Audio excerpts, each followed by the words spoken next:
Yo. You know what it is? Your boy Brandon Carter. You ready to get into this victory talk? Best podcast on the internet right now. Like podcasts that are live right now, this is the best. This is the best one. Let's get it started.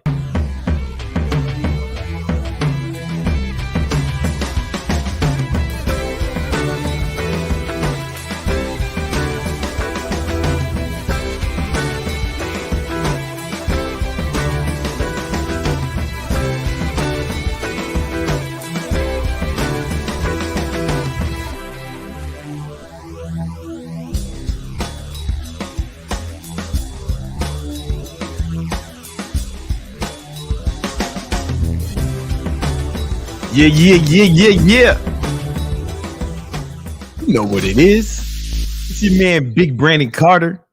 And this is another episode of that Victory Talk. We do this every Tuesday and Thursdays at 7 Eastern Standard Time. You know what I'm saying? And we're excited to have you here. When I say we, I'm talking about me and my co-host / producer, Nima. You know what I'm saying? Let's go. He's running everything. He's running the show. All the video shit you see, him and this other British motherfucking, you know what I'm saying, named Harry. Not Harry's the homie. They do all of it. I just yell at cameras. Next thing I know, it's on the internet, man. People seem to enjoy it. And this is going to be no different. This is another example of this. I don't know how none of this shit works. He just gave me the bill for it. And I said, all right, charge it to the gang. All right. So listen, we're here to help y'all. We got a lot of stuff we're going to talk about today to help you build your money, muscle, and mindset, because that's what this podcast is all about. Helping you build your money, muscle, and mindset. Notice we did not say how to get women, right? Because listen, if you ain't got your money, muscle, and mindset in order, then getting women is going to be an arduous task. Then you got to go to like the pickup guys, and they just going to teach you how to try to trick a bitch into thinking you me, right? But instead, you can be dope by building your money, muscle, mindset. And once you do that, then you're going to need Thot repellent. Once you do it to a certain degree. See, this is a product I made. I developed this product for myself. Yeah. Yeah. Because listen, when you get to a certain level, you're not chasing hoes. You're not trying to say, how do I get girls? No, it's like, damn, it's too many girls. No más chicas, por favor. No más culo. Mira. No más culo. No más culo. Chicas, cállate. Vamos.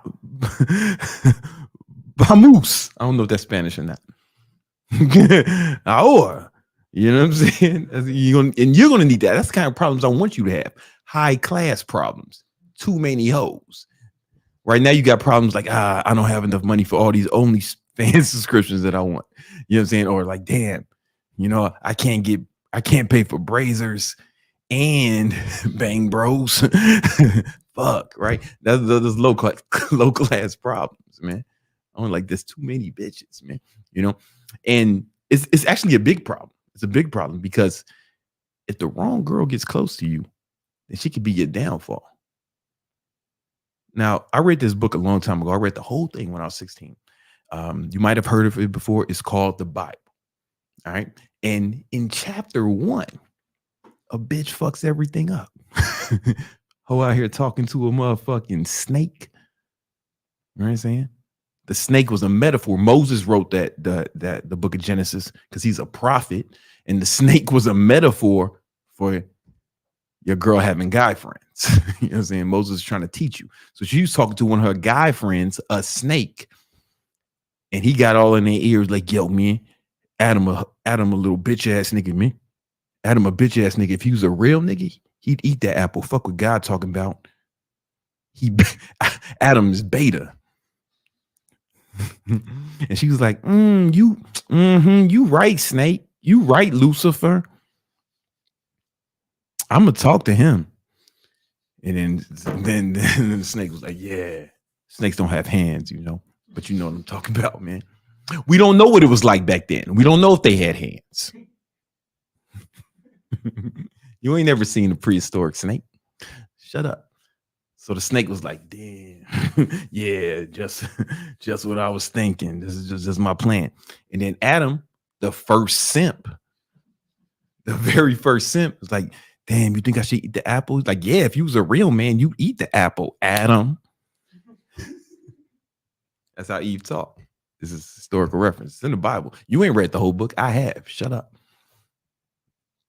If you was a real man, you'd eat the apple, Adam.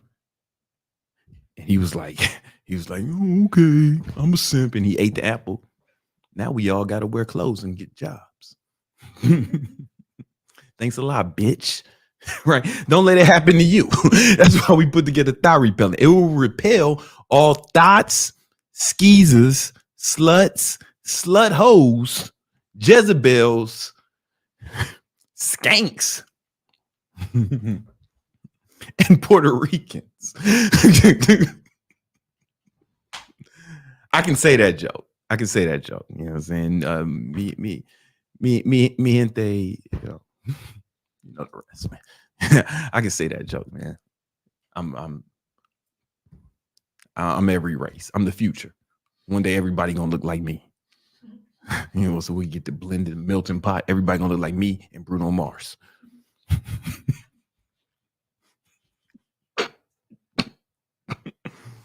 I digress. You don't need some thought repellent, man, because it's gonna repel all them chicks. But then the good women. Oh, somebody wrote Adam 22. And Adam 20. Yup. History's repeating himself. Adam 22's out here sipping just like the original Adam. Moses was a prophet, is what I'm trying to say. All right. And the good women, it won't affect them. Kind of like, you know, you could spray like roach spray on your hand and like nothing happened to you, but a killer roach, right? You could spray this all over a good woman and she'll feel nothing. And she's like, stop. or thank you. Can I have some more? But like a good woman's supposed to say. But the thoughts and skeezers, they're gonna be like, they're gonna have convulsions and shit. You know what I'm saying? So listen, we're pretty much done with the research and development. All right. And we're gonna bring this to market in the second quarter of 2022. The second quarter of 2020. 2024. I haven't. Nima still working on that time travel technology. We're gonna have to, but I got ahead of myself. I gave him a little clue. But 2024, we're gonna bring this to market. All right, but we need your help. Yeah, we need your help. The heroes. Right. Every cent of your super chat money has gone into research and development for this. And we're past the research phase. Now it's all about development, bringing it to market. We can't have it this size. How you gonna get this through TSA? You can't. They're gonna be confiscating your thought repellent. And you seen them hoes. Them bitches got fucking red hair and shit, neck tattoos at TSA. They're gonna bring it out your bag, and then they're gonna start going to the convulsions. Next thing you know, you on the no-fly list. So we got to make it travel size, so it's not a problem. All right, we need your help. All right, so all of your super chats, all the heroes, every one of them, all your super chats going to go towards development. But thought repellent, we need to get this. We need to get this out to the market now. According to the FDA, I got to tell you guys what the side effects are. It's nothing major, right? Just a few side effects. You know what I'm saying? All right. And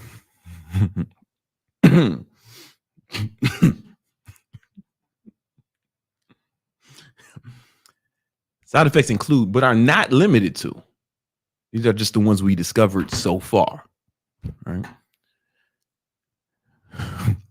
Baby lizard breath. Male menopause. What's that noise? Do I gotta shoot? Oh, the door is open. Try sexuality. Motherfuckers start trying anything sometimes.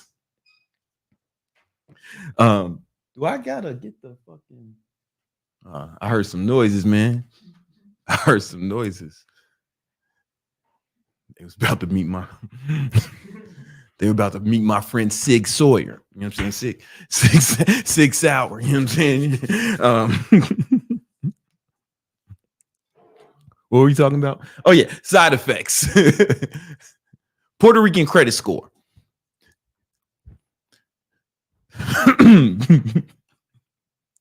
And Jackie Chan head. All right. Not a big deal. Little shit, right? But we're going to get those down to a more manageable level. Maybe. I think those are small prices to pay to keep yourself safe from these stocks. All right. I think we have a super chat. I think there's a hero who already. You already have a hero. Dylan. Mm-hmm. Back. The future is looking a lot brighter with your help, and I don't feel as crazy for having the goals I've had before. Thanks. Yo, shout out to Dylan, man. Let's encourage that brother, man. Let's encourage that brother. Stay on the righteous path, brother. Stay on the righteous path. This is gonna be a good episode. I can tell because the caffeine the pre-workout I took right before this, I'm starting to feel it rush through my bloodstream. Yeah, and it makes everything better. So here's before we get into the podcast, someone want to share with you guys. It's just a life hack. It's just a life hack. Take pre-workout before anything. Like literally anything you want to do better or to be more fun. Take pre-workout. You can take it in powder form, or you can take Celcius, it's one of our favorites, one of the favorites of the show.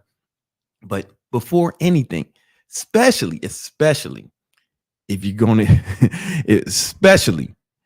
have sex. Because if you have not had sex on pre-workout, you, my friend, are a virgin. I don't care how many women you had sex with. If you haven't done it on pre-workout, you haven't experienced it in its full glory, the way God intended. Let me explain why. Caffeine increases aerobic and anaerobic endurance and performance. What does that mean? That means you're gonna have more motherfucking motion for the commotion. You know what I'm saying? And you have more energy. You know what I'm saying? For all that. For that love making. For that love making, you have more energy. But the benefits don't stop there. No. Lots of pre-workouts have nitric oxide, which is what? A vasodilator. You know what else is a vasodilator? Viagra. Yeah. Yeah. It's nature's pre-workout is nature's Viagra. Let me explain. You get the pump from the pre-workout. What is that? That's blood flow. What is an erection? Blood flow. You see where I'm going, guys? You see where I'm going, fellas? There's a video right here. Listen, I don't know why they don't teach this in schools. Maybe these guys are right. Maybe kids shouldn't go to college if they're not teaching the stuff that's important. If you're one of the 2-3 women who are watching this, you know that at least 2 of you are homosexuals. So none of this applies to you. But the one woman watching who's a heterosexual, if your boyfriend, husband, whatever you got going on, has not taken pre-workout before they had sex with you, then you a virgin too, right? Let me explain. So the vasodilation, so if it increases blood flow, if erection is blood flow, it stands to reason that pre-workout to give you stronger erections. So now think about this cocktail of athletic performance that we have here. We got better erections, pause, but also more energy and athletic and anaerobic and aerobic performance. And the reason I say anaerobic, so anaerobic is like when you're sprinting. That's when your body goes into an anaerobic state. That's when you're sprinting, going maxing out, right? Aerobic exercise is when you like somebody like on an elliptical, like aerobics. Your blood rate doesn't go, like you can do aerobics for a long time. You can only do anaerobic activity for a short duration, like sprinting, right? We're increasing them both. Why is that important? Because you can't just go at one speed like a jackhammer in that pussy. Bitch got to walk the next day, man. She got shit to do the next day. You know what I'm saying? You can't do that. You couldn't do it anyway, right? Because you just can't, right? Like nobody can go top speed indefinitely. Sometimes you need that top speed for a little bit longer, man. Then when you slow down, get in aerobic, it slows down, because sometimes slower is better. You know what I'm saying? It depends on the mood. It depends on what's going on. It's good to have a little mix, like a little flow. Pre-workout helps you do that. But not just sex. No. I take pre-workout pre-work. Because caffeine is a natural nootropic, meaning it improves cognition, right? So you'll be able to think better. You'll be able to come up with ideas better. You have more energy, more creative, right? Take pre-workout before anything. You want to do better. Literally anything, right? Now you want to get a legit pre-workout before sexual intercourse for the vasodilation reasons. But throughout the day, you don't need all that. Throughout the day, you could just get you some of the Celcius. They don't pay me. They don't pay me to endorse it. I'm part owner, right? Because if you've been watching this podcast for any amount of time, I've been telling y'all to buy the fucking stock, And if you've been doing that, then you've made a lot of money. Hold on, let me pull the chart up, man. Fuck. Okay. All right. Let me pull the Celcius chart up. Because you guys got to remember that me and the homie Romulus, we were saying, yo, buy Celcius, buy the stock when it gets to the 200-day moving average. We called that out. Y'all was there. A lot of y'all are there. We said buy when it hits the 200-day moving average. All right. If you would have did that, let me pull up the rulers. You can put it on the screen now. Right. Here's the 200-day moving average. This one was like, all right, let's go. Let's go, everybody. 200-day moving average. It's the red line. Oh, hold on. You got to see it's like right here is when it hit. It ducked a little bit below it that day. That was the buy signal for the whole for that's we've been saying this shit. Boom. Right? Like right now, you would be up 81%. 81%. What more do I have to do for you, motherfuckers, man? I'm putting out videos every day, helping you with your life. I just said, hey man, just do this and you'll make money. Those of y'all did, y'all made money. What more do I have to do? Don't worry. I'm gonna keep doing it. I'm gonna keep helping you make this money, improve your life. I'm getting off topic. You see how successful that last advice I gave you was, right? Everyone who took it is up 80%. And even more if you would have bought options or something. Because I remember somebody said they bought call options and he said he made like 10 racks off just like a few G's, Listen, I say all that to say, take pre-workout before you have sex. That's the point. That's the point I'm trying to make, man. I have a track record of giving phenomenal advice that improves your standard of living. This is no different. I've been doing this shit since pre-workout was invented. That's right. Pre-workout. I don't know who made the first pre-workout, but it came out late 90s, early 2000s. I've been taking this since day one, man. I'm 25 years deep in this shit, Trust me. All right. Hey, let's get into the show. Oh, you know what? We got some heroes who gave some super chats. Let's address these heroes. Let's go. Yes. Okay, Philip ASMR is asking, first book you would read on communication. on communication, how to win friends and influence people, man. How to win friends. It's in the title. How to win friends and influence people. I think they should teach fucking classes on it in school.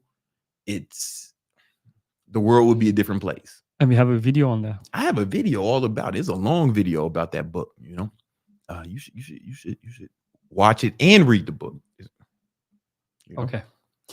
We got Eric asking, yo, Brandon, is there anything you do to help you retain information from books? Actually, you have a video.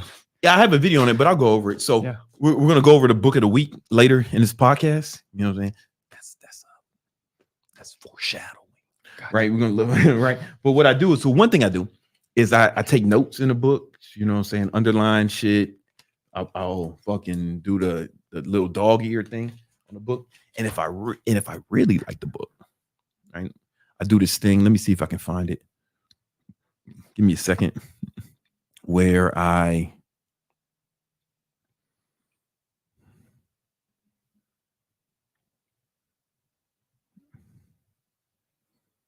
let's see which one I'm comfortable showing you guys.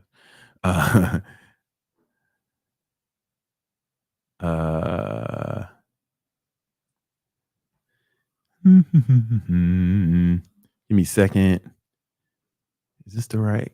So I rewrite the notes somewhere where I can keep them safe. And is that one? I showed it here. Hold on, let me see. I might have a better one. That's a better example. Oh yeah, that one might have been that one. So I do this with books, courses. I take, I buy other people's courses. I'm always trying to study. I just want to find one that makes sense to show you. Okay, so here's one on a book called I read this book called Hyper Focus. It was the book of the week 1 week. So what I did was, like, I wouldn't have found the parts that I liked the best from the book, from the outlines, right? And then I rewrote it, and I took my own notes, and I did this fucking years ago, this is 2019. I've been doing this shit, and I put it in one note, and you can see like the different chapters, and then I'll make my own like little graphs for it, shit like that. And something about rewriting it helps you retain information a lot better. For example, when I was in college, I didn't study at all. Like, never. The only thing I did do is I took notes in class, and then later that night, I rewrote my notes. And what that did was something about rewriting things. It kind of tattoos it on your brain a little bit. So, but a book has to be really good to make it to the point where I outline it and then rewrite the shit, rewrite my outlines, and sometimes in my own words, making my own graphs and shit for it. The book has to be super good to warrant something like that. I'm over here. I was like making different graphs. Like, this is like the same concept, but I just made different graphs for it just to see which one fit better. And then I rewrote the core concepts. My handwriting is trash, so it was meant for me to read out, not for no one else. But I do that with books, courses. If I go to events, if I hear a speech, I've done it with YouTube videos. Like somebody's YouTube video, this motherfucker out here spitting. Then then maybe I do that for that book. Does that make sense? That's like one of the main things I do to retain information. Yeah, it's like, hold on, there might be an even better one. Better example of this.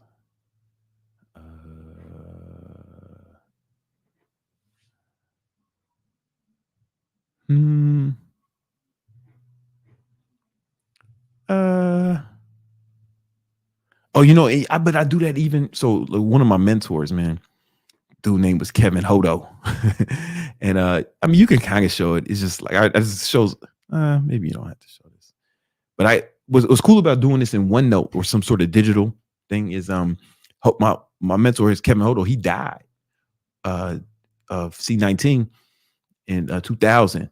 And this guy was the man at running ads, right? When Alex Hermosi was making his money, he had this company called Gym Launch. my mentor was running Alex's ads, Kevin Hodo. So if I go back here, I got like years of just meetings with him, conversations we had. You can show some of this shit, you know, just like different concepts.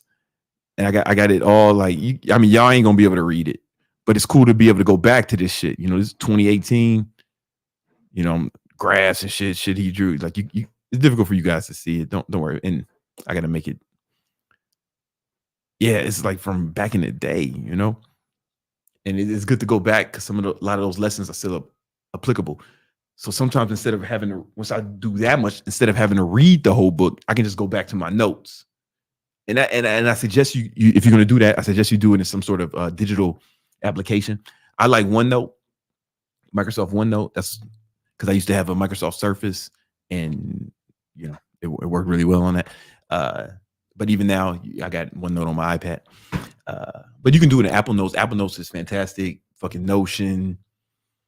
It doesn't matter. You know what I'm saying? But I highly suggest you have something like that for sure to retain information, especially if you're consuming a large quantity of it. So what else we got, man? Some more heroes. Yes, we got Nav. Did you read How to Get Straight A's by Cal Newport? Cal is the homie, but I have not read that book because I wasn't in college when that shit was published. I had already graduated. You know, Restless, no sleep. Right. Lots of caffeine. Right. Brandon. Same, homie. Brandon, am I dumb for wanting to do my own taxes and accounting in addition to my own business functions? It feels egotistical, but I want to for 1 year. I mean, it depends on how complex your shit is, you know. Like, it just depends on how complex your shit is, you know.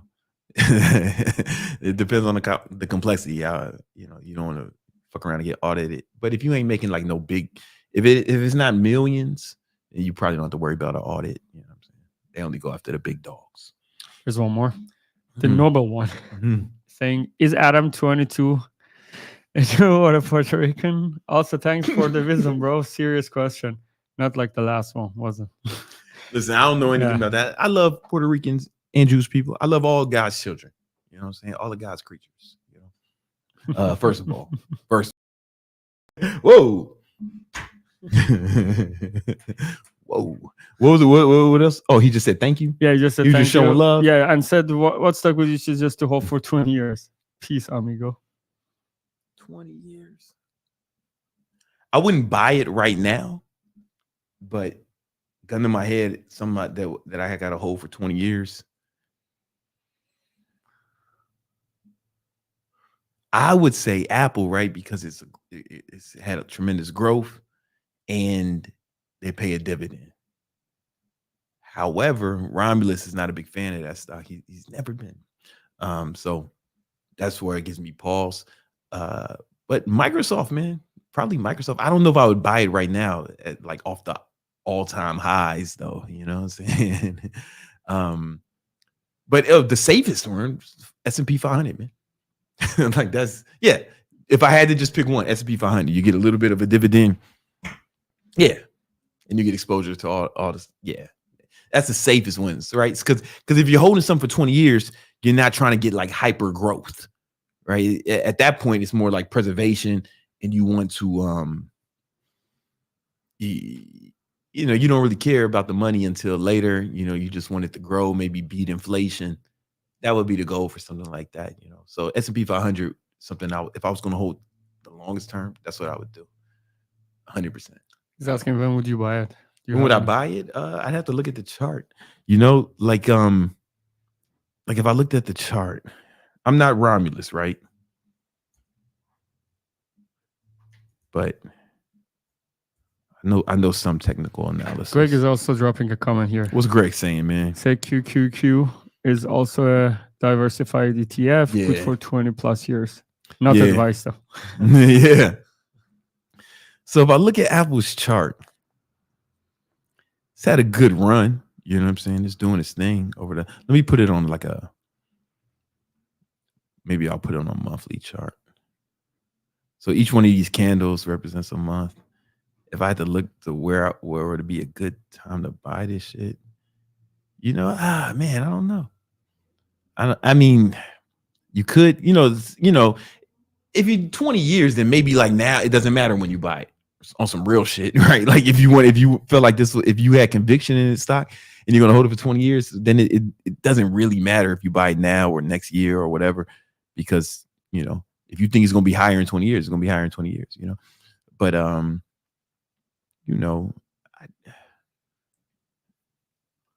don't know if I was looking for an entry report. Maybe. Greg, what do you think, man? This is not like the worst entry right here. Looking at the monthly chart, but then again, it's like I'm not Greg or Romulus, right? But if you're gonna hold it for 20 years, then fuck it. But if I was gonna hold something for 20 years, then it would be 100% be SPY. Yo, ignore my chart, man. Ignore how fucking crazy my chart looks. But it's at all-time highs. I mean, I guess you could buy now. Fuck it, I'd sell covered calls into it though. I'd sell cash secure puts to get in. Maybe I get in, maybe I don't. Let me look at the Qs real quick. Qs is at all-time highs. Yeah, I would. Yeah, like Greg said, I just buy it every week. Fuck it. You know what I'm saying? If that was my game plan. But at the same time, that's like that's the shit I'm doing for my son, right? I've been doing since he was a baby, like buying index funds, like about $2,500 worth every month. He don't know about it. He only got YouTube Kids. So unless Peppa Pig tell him, he ain't gonna know about this shit till later. And I'm gonna decide what I do with it once he's an adult, if he pleases me, if he's not a shithead. But I don't think future's looking bright for that brother. He just passed his karate test, man. We was practicing all week, right? I flew down to Georgia, working with him on a karate shit. He had to use one of them bows like Donatello. It was like this thing, this Donatello shit. Those are Ninja Turtles. I don't know if y'all had that, and you had that in the Middle East. That's what's up. And then we was practicing, it when I went down there. Then we was practicing on Zoom. Passed this fucking test today, man. He got something for it. Anyway, what the fuck am I talking about? Oh yeah, that's what I do for my son, but it ain't no hyper growth shit, right? So if you really want to get like the hyper growth shit, if you want to make some serious money sooner, then join the Discord, the free Discord, right? Because Greg and Ron was staying there giving out good advice. Every Wednesday they do a free live, and if you really want to take the next level, we got something called the Legion that'll help you with that. But if nothing else, join the Discord. All right, is that it? All right, man. Well, let's start. Let's get into the show.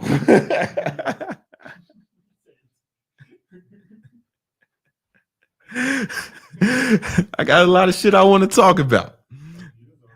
Yeah, all right. You listen, this is a segment we like to call Habits of a Winner.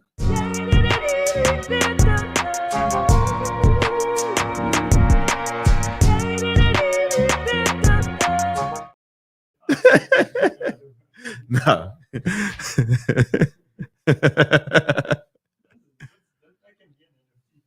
Yeah, man. It could be NFT. Anyway, all right. Yo, all the music you hear in this podcast is produced by me. You know what I'm saying? I make beats. I'm good at a lot of things. All right.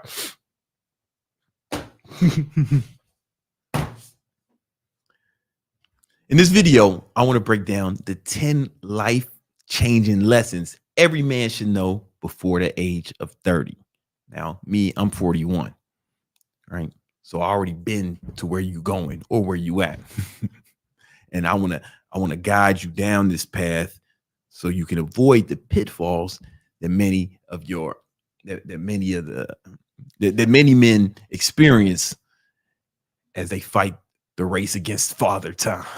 All right. What you don't want to be is in my age and have nothing to show for it but a bunch of motherfucking funny stories to tell. Funny stories, baby mamas. and STDs. We don't want that. What you want to do is to have shit set up in your 20s. You want to in your 20s you want to be laying the foundation, and in the 30s you want to really start catching your slot. You want to really start catching your stride. So by the time you're in your 40s, like me, you balling, shot calling, flexing on the haters, and very important, stunting on the hoes. And these are the 10 life lessons that will help you accomplish that. They help me accomplish that. Staggering degrees. You may be thinking, why should I listen to this guy? You must be motherfucking new here, man. I've been on the internet. I've been on YouTube 10 years, man. Catch up. But if you watch me over those 10 years, you saw me go from, being, it's been longer than 10 years. It's been about 12 years. So I was in my, it's been about 12, 13 years, right? Exactly. So if you've been watching me since the beginning of my YouTube journey, I was in my late 20s and I had to figure shit out. You see that I was in a small apartment in New York. Now I got oceanfront views in Miami, penthouse condo, private elevators. I built multiple 8-figure businesses, and I want to show you how you can set your life up to ball and shot call in a similar fashion. I'm not going to try to sell you anything. I don't got nothing to sell you. You ain't got no money.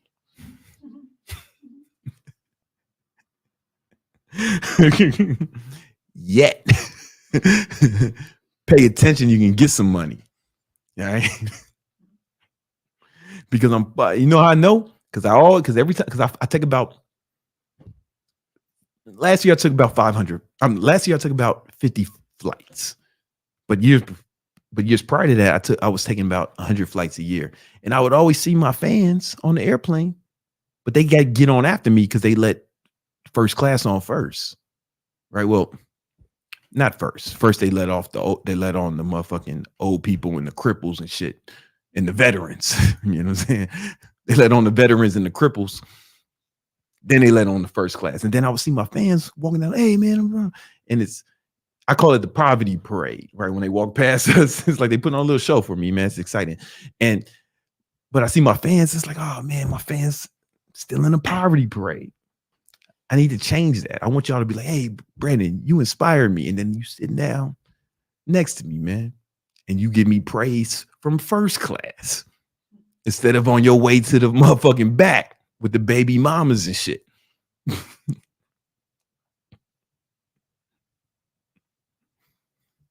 Let's stop that right now. Here's 10 life lessons you should learn to help you get out the poverty parade. All right. Get in the first class with me, man. All right.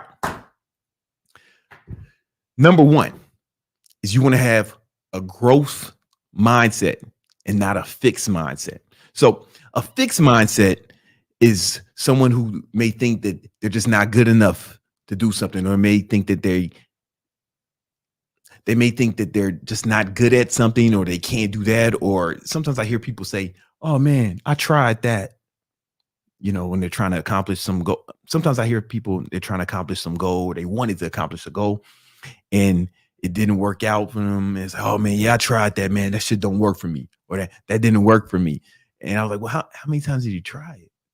And they'll say something to me like once or twice. And I'm like, oh man, what the fuck, bro? That's called a fixed mindset. They just thought they just weren't good at it. Because imagine how stupid that is. Listen, this may come as a shock to you, but the first 2 women I tried to have sex with, it didn't work. It didn't work. I didn't just give it up, say, guess this heterosexual intercourse thing's not for me. That's not what I did. That's not the decision I made. I didn't give up. Nor should you, but not as it pertains to intercourse. I was just using that as an example.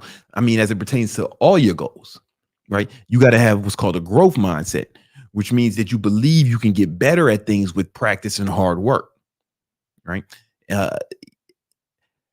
this, I don't know why, but this kind of came natural to me. But I've noticed that a lot of people think they're just not good at things. So they can't do it. They try once and, oh, that's not for me, or it's not for me. And I promise you, you can get good at anything with enough practice. Anything. Like straight up. Like I wasn't born knowing how to play instruments, but then I just practiced. I learned how to play keyboard, piano, and drums. Right. I wasn't born good at sales, but I got enough reps and I got good at it. I wasn't born good at exercise, but I did it enough where I gained proficiency in it. Right. Anyone can get good at anything, right? Talent is overrated. I'm telling you, natural talent is great if you got it, but it's overrated.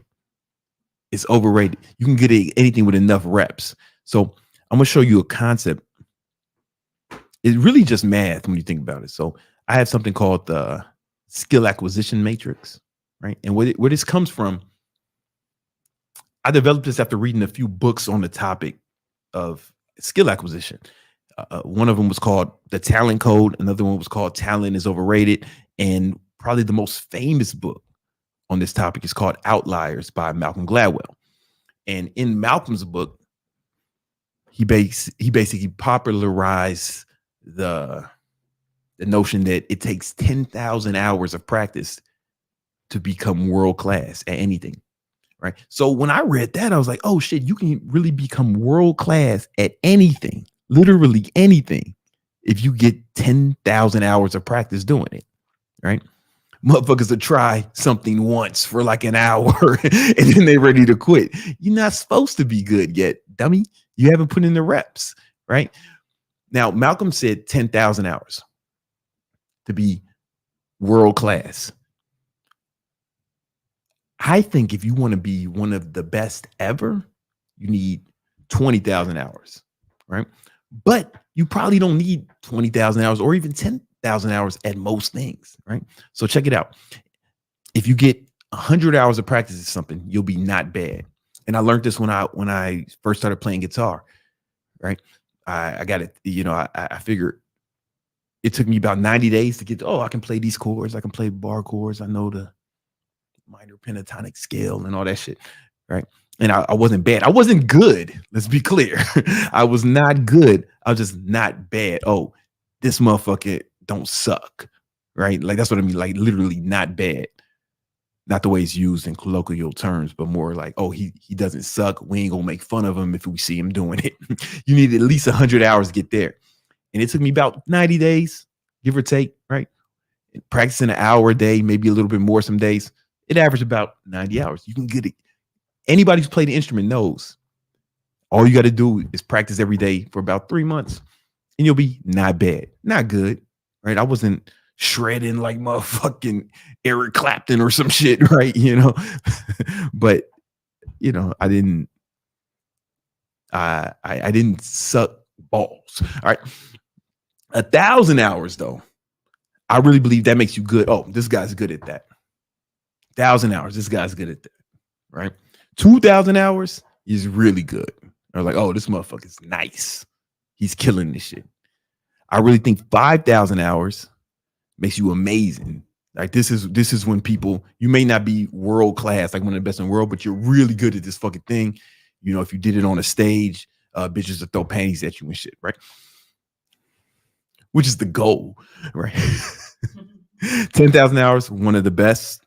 That's from Malcolm Gladwell. 20,000 hours, one of the best ever. So all you need is hours. You can get good at anything if you put in enough hours. How long is it going to take? I'm about to break down some math that I made in this matrix. The numbers are rounded. Like, I rounded the numbers, right? It's not, don't get your calculator out and try to fact check me, man. The numbers are rounded, dummy. All right. An hour a day of practice. I'm talking about every day. Again, you'll be not bad in 3 months. 2 hours a day is going to take you, about 2 months, right? 3 hours a day is going to take you about a month. 4 hours a day, that's when the magic happens. You'll be not bad in a month, right? Let me ask you a question. When's the last time Yo goofy ass worked on any skill for more than 4 hours a day. Like, and I mean skill that people will respect. I don't mean like world of Minecraft or, you know, or Pornhub. We know that you world class at those things, right? We're talking about like a skill that will help you in your life, right? Think about that, right? Right now, if you want to get to 10, if you want to get to good 1,000 hours, all right, 1 hour a day, you get there in, you know, close to 3 years. You know, 2 hours a day, you get there in a year and some change. 3 hours a day, you get there in a year. 4 hours a day, you get good in 8 months. 8 months, right? But, you know, then let's keep going. You know, 20,000 hours. I don't have to do the whole shit. you like, here's the thing. Most things you only have to be here, right? Most things you only have to be here. Most things. It depends. You don't need to be really good, amazing, or one of the best in the world at most things. Like if you're good, because most people suck at most things, right? So you'll be better at almost everybody in most shit, you know, right? But then the math keeps going. I'm not going to break this down because the video will be too long. You can take a screenshot of this shit, motherfucker, and do it on your own time. Take a screenshot right now. Now. All right, cool. You know what I'm saying? Now, some people may look at this and think, oh man, that's kind of discouraging. To get good, I have to put in this much work for this amount of time.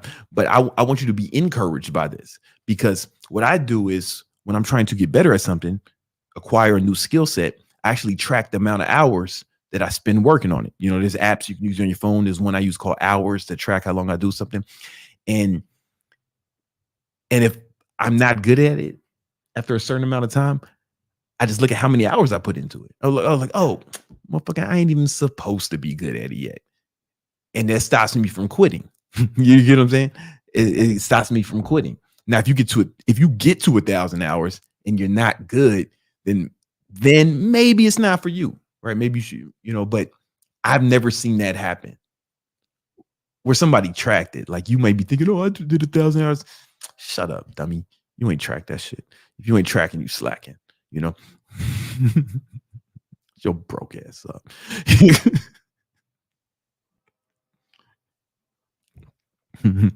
But it's encouraging to me because, you know, there's some things I'm trying to improve on, skills I'm trying to acquire, and I'm not good at them, and it can be discouraging until I look at the time I spend doing it. Like, oh fuck, I'm not supposed to be good at it yet.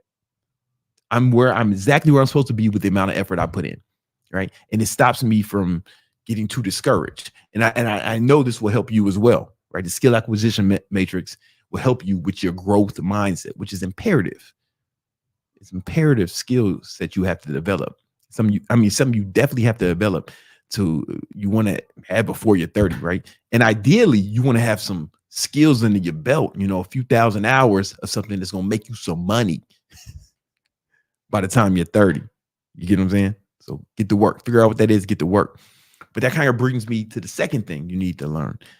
Life is just math. Like everything is just math. Like life is so much simpler than most people try to get you to believe, right? You know, them hippie chicks would try to get you to believe that, you know, if you collect enough rocks, enough crystals and shit, if you get yourself a little motherfucking gravel pit in the crib and you start reading your horoscope and looking at the stars, then you can navigate life. Yo, it's way simpler than that, ho. It's just math. Life is just math. So I already showed you one example with the skill acquisition matrix, and that's based off science. You can read any of those books I referenced before, the Talent Code, Talent is Overrated, or Outliers by Malcolm Gladwell. If you don't believe what I say, I know sometimes you guys got to hear a white man say it to believe it. So, you know, go fact check me, motherfucker. But that's just one aspect. It's like that with everything. It's just math. Life is cause and effect. So let's say you wanted to burn fat. Right? You wanted to lose 10 pounds. Fat boy. Right? You wanted to lose 10 pounds. All right? Cool. All right. Well, listen, every pound of fat equals 3,500 calories. So if you burn 3,500 calories, you would lose 1 pound of fat. All right. That's science. That's biology, regular biology. You should have learned that in school, but you didn't. And now you're trying to learn life through YouTube. So just trust me, motherfucker. Right. All right. So how do you do that? So motherfuckers will really try to confuse you. Man, should I do intermittent fasting? Should I do keto like Brandon Carter? Should I do the carnivore diet, man? Should I go on a motherfucking watermelon fast? Should I, like, yo, it's super simple, dummy, right? All you got to do is track how many calories you consume each day, right? I do that with, I track it with my Fitness Pal. I keep a scale with me everywhere I go, even at restaurants. I be at Poppy Steak, Komodo, Yo Mama's house with the scale, weighing the food, right? And then I put it in my Fitness Pal, or, you know, I scan the labels of shit, right? And I track how many calories I consume each day, right? And then I track how many calories I burn each day. Then I track how many calories I burn each day. I do it with the Oura Ring. The Apple Watch has similar functionality. You can get it with Fitbit. I used to wear a Whoop. A Whoop is like a little nylon. It's like a little thing that goes around your wrist, but I don't know, just kind of dorky to me. Like, especially you can wear that shit with a suit. You look like motherfucking Spy Kids. You look like a cyber bully with that shit on. You know what I'm saying? But the Oura Ring blends seamlessly into all attire, right? And it tracks how many calories I burn each day. Then it's just math, right? So if I want to, for example, I'm cutting right now. I'm gonna cut. Summer's coming. I got to give. Summer's coming, and I got to make sure your girlfriend got something to masturbate to. All right. So I got to make sure she got someone to think about while she's having sex with you. All right.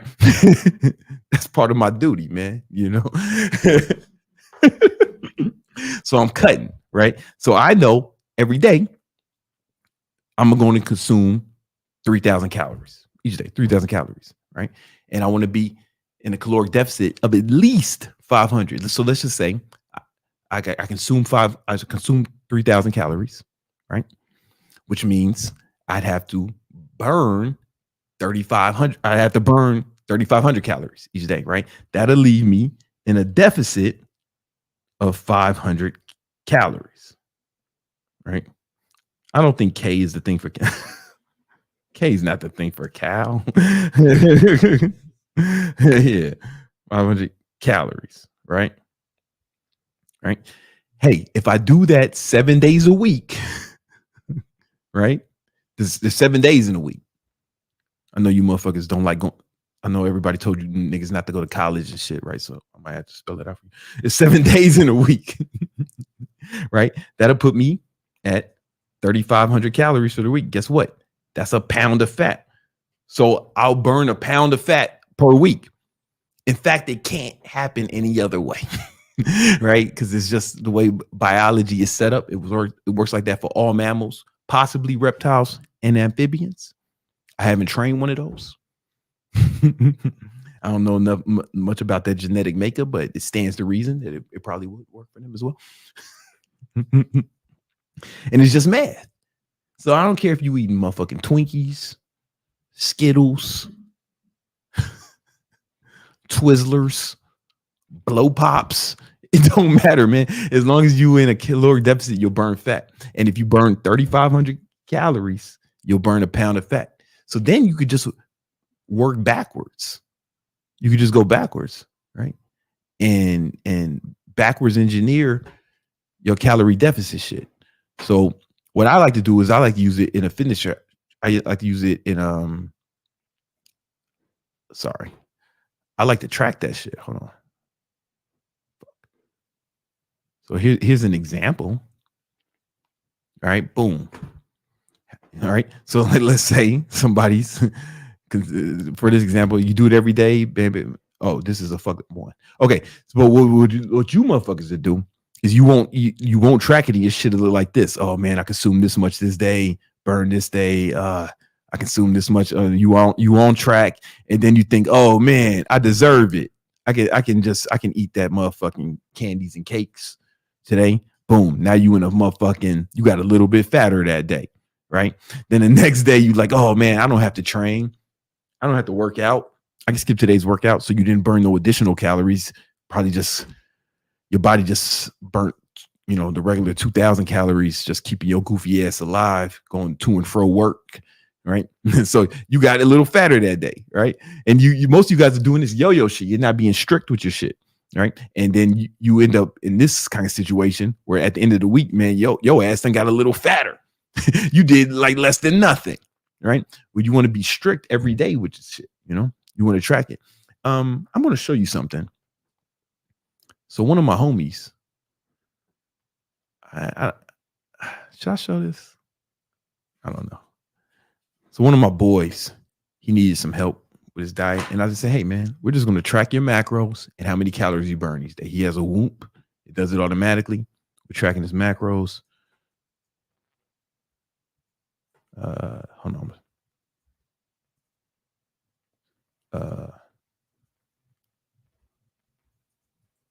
Where is this shit? Oh.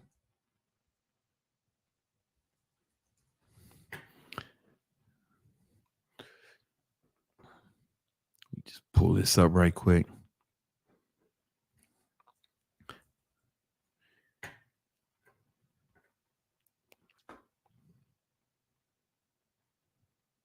All right. How can I edit out his name? Just get rid of it. All right. I'll just leave it like that for right now. Oh, all right. So I took his name out of this, right? So what we did, you can show it now. So, fuck. Sorry, go back. So what we did was we just been tracking his calories. We track his weight. We have the date.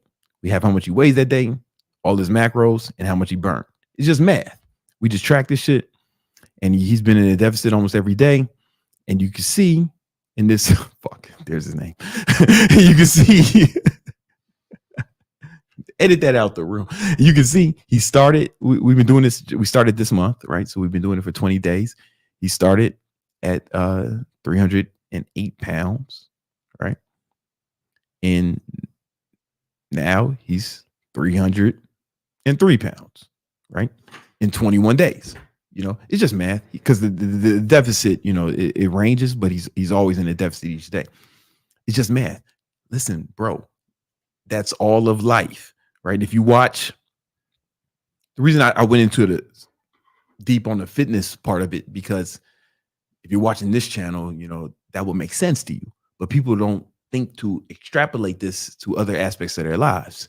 So if you ever watch Shark Tank, they do all that wacky shit. They tell some lame jokes in the beginning when they're pitching the sharks. The shit don't really start until they say, tell me your numbers. They want to know the numbers, right? Because it's all math.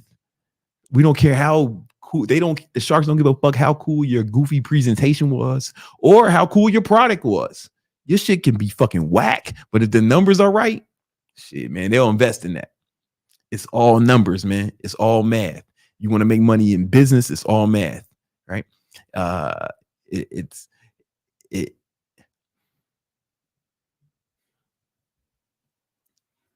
Money, fitness, people. Sometimes people say shit to me like, man, I can't work as hard as you, man, because I want to spend time with my family. That's the most important shit. I'm like, yo, family's the most important thing to you? Word? How many hours a week do you spend with your family? Oh, I don't know. Oh, you're not even tracking the most important shit, huh, dummy?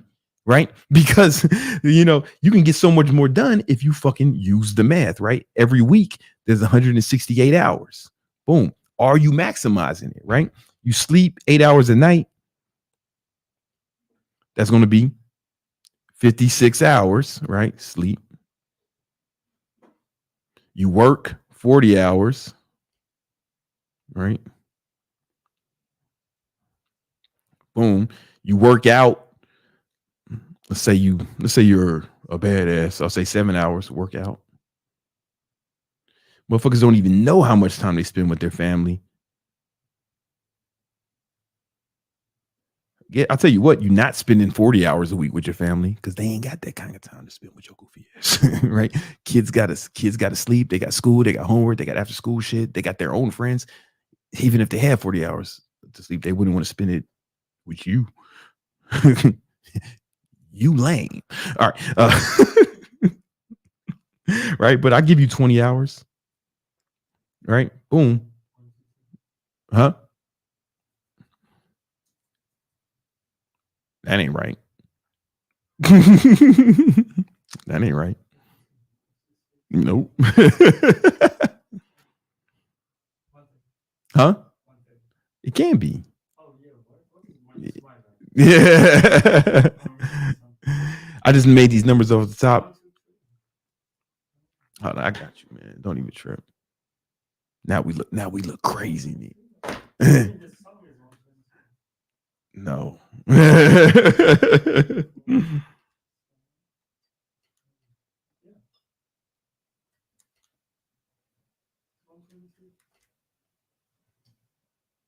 What? Huh? Oh, okay. Yeah. No, yeah. That's what I thought you were saying. My fault. Yeah. So this motherfucker got. You were saying something. You had me fucked up. My fault. Right. So you got 45 hours left. Now I know you got, because these are the only things a man has to do. Right. You got to spend time with your family. You got to work out. You got to work. And you got to sleep. Everything else is optional. Right. Everything else is optional. Right. Now some fucking nerd is gonna say, man, what about using the bathroom and commuting? Well, first of all, if you're using the bathroom 40 hours a week, you've got problems that are beyond the scope of anything a YouTube video can solve. You need to seek professional help, man. You need to see a doctor and or a scientist, man. Something's wrong with you. We need to study you and make sure whatever you got is not contagious. And you might be a public health risk with that bullshit, you know. And another thing I said, man, right? Saying women might spend all types of time in the bathroom, you know. Before she leave the house, she got to change clothes 18 times. You know what I'm saying? Like I said, a man. I don't tell women what to do on the internet because that's how you get canceled.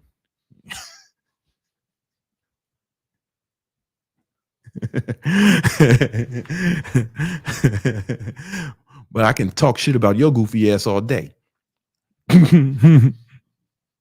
If the YouTube moderators are watching, I think all women are beautiful creatures who never do nothing wrong. Because I would like to keep this channel monetized.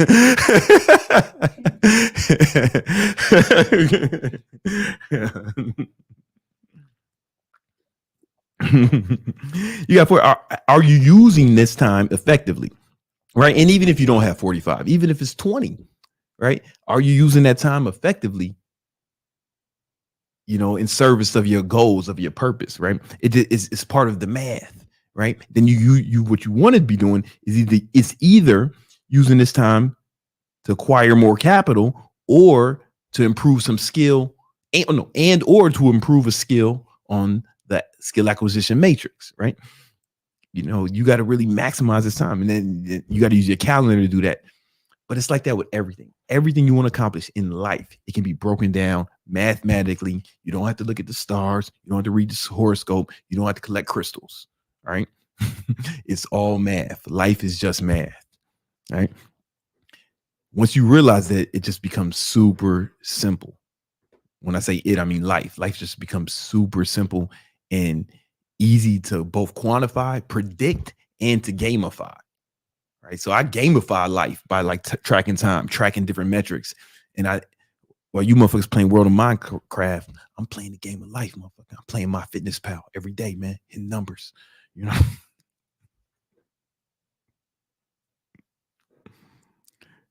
This video is longer than I anticipated. But the reason you don't spend this time effectively is because you haven't learned number 3, the third thing. Third thing every man needs to learn is how to raise your standards, right? Because you will not rise to your ambitions. You will fall to your standards. every once in a while, or fucking every day, somebody asks me, how do I become more consistent with diet or goals or something they're trying to accomplish? How do I become more consistent? I hear it all the time. And the truth is they're kind of looking for a hack or some sort of trick. And there might be some things you can do that would make it easier for you, and I have videos on that.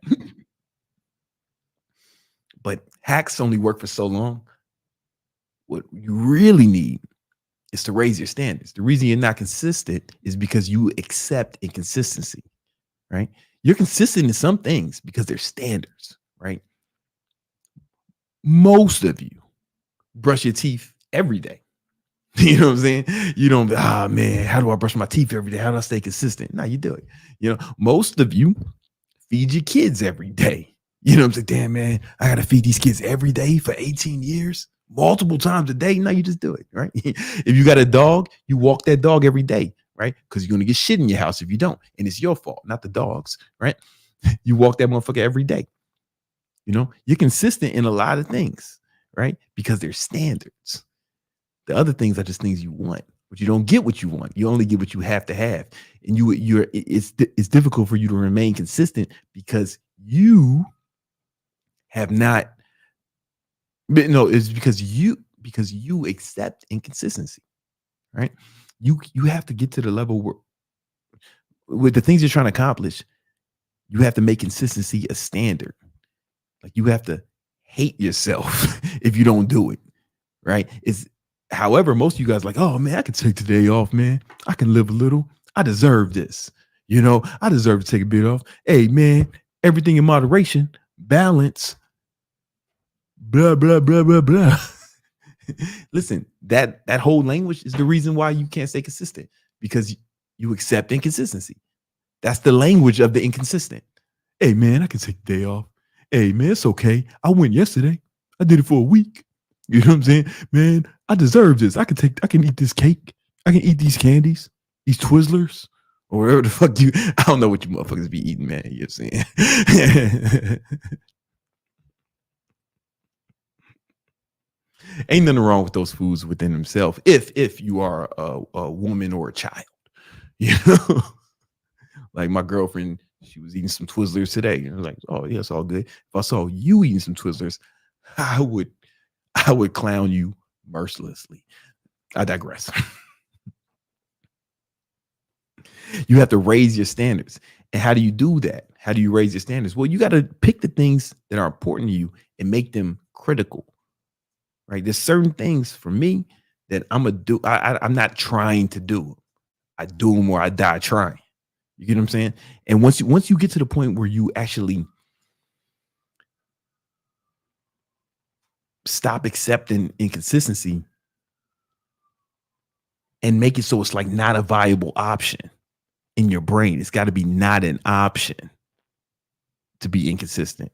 Like for me, I've been tracking everything I eat for like over 15 years, keeping my fitness pal, ask me pick any day over the last 15 years. I'll tell you exactly what I ate, how many macros it was, and how many calories I consumed and burned that day.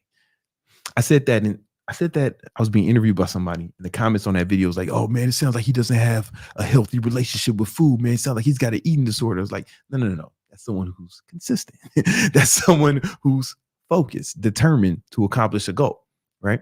And shit like that's going to look weird to the people around you because almost everybody's inconsistent, right? What they do is they rationalize and they justify their inconsistencies, and then they just talk shit about anyone who's actually doing the damn thing, because they can't even fathom it. So they want to say that, oh, this motherfucker he's got an eating problem. He's got an eating disorder, or this person's a workaholic, right? It's like, no, man, I just hold myself to a higher standard than you.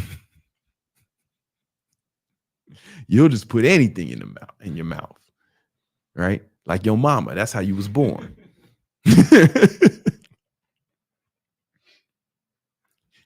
She was indiscriminate about what she put in her mouth. Now I'm a Slater, you can't.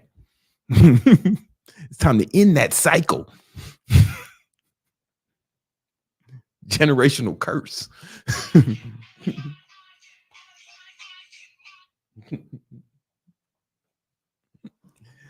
How do you do that? Well, I got something that will. I do have one hack. I have one hack that'll help you. I call it the list of hate.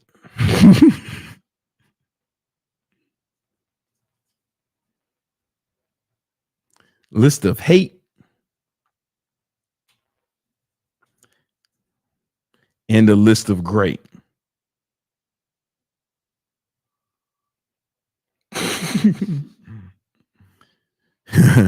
You see, he's mean. This guy, this picture, he's mean, but he's smiling. Right? He's like, real sinister. That's like real sinister shit, And the list of great. You want to have both.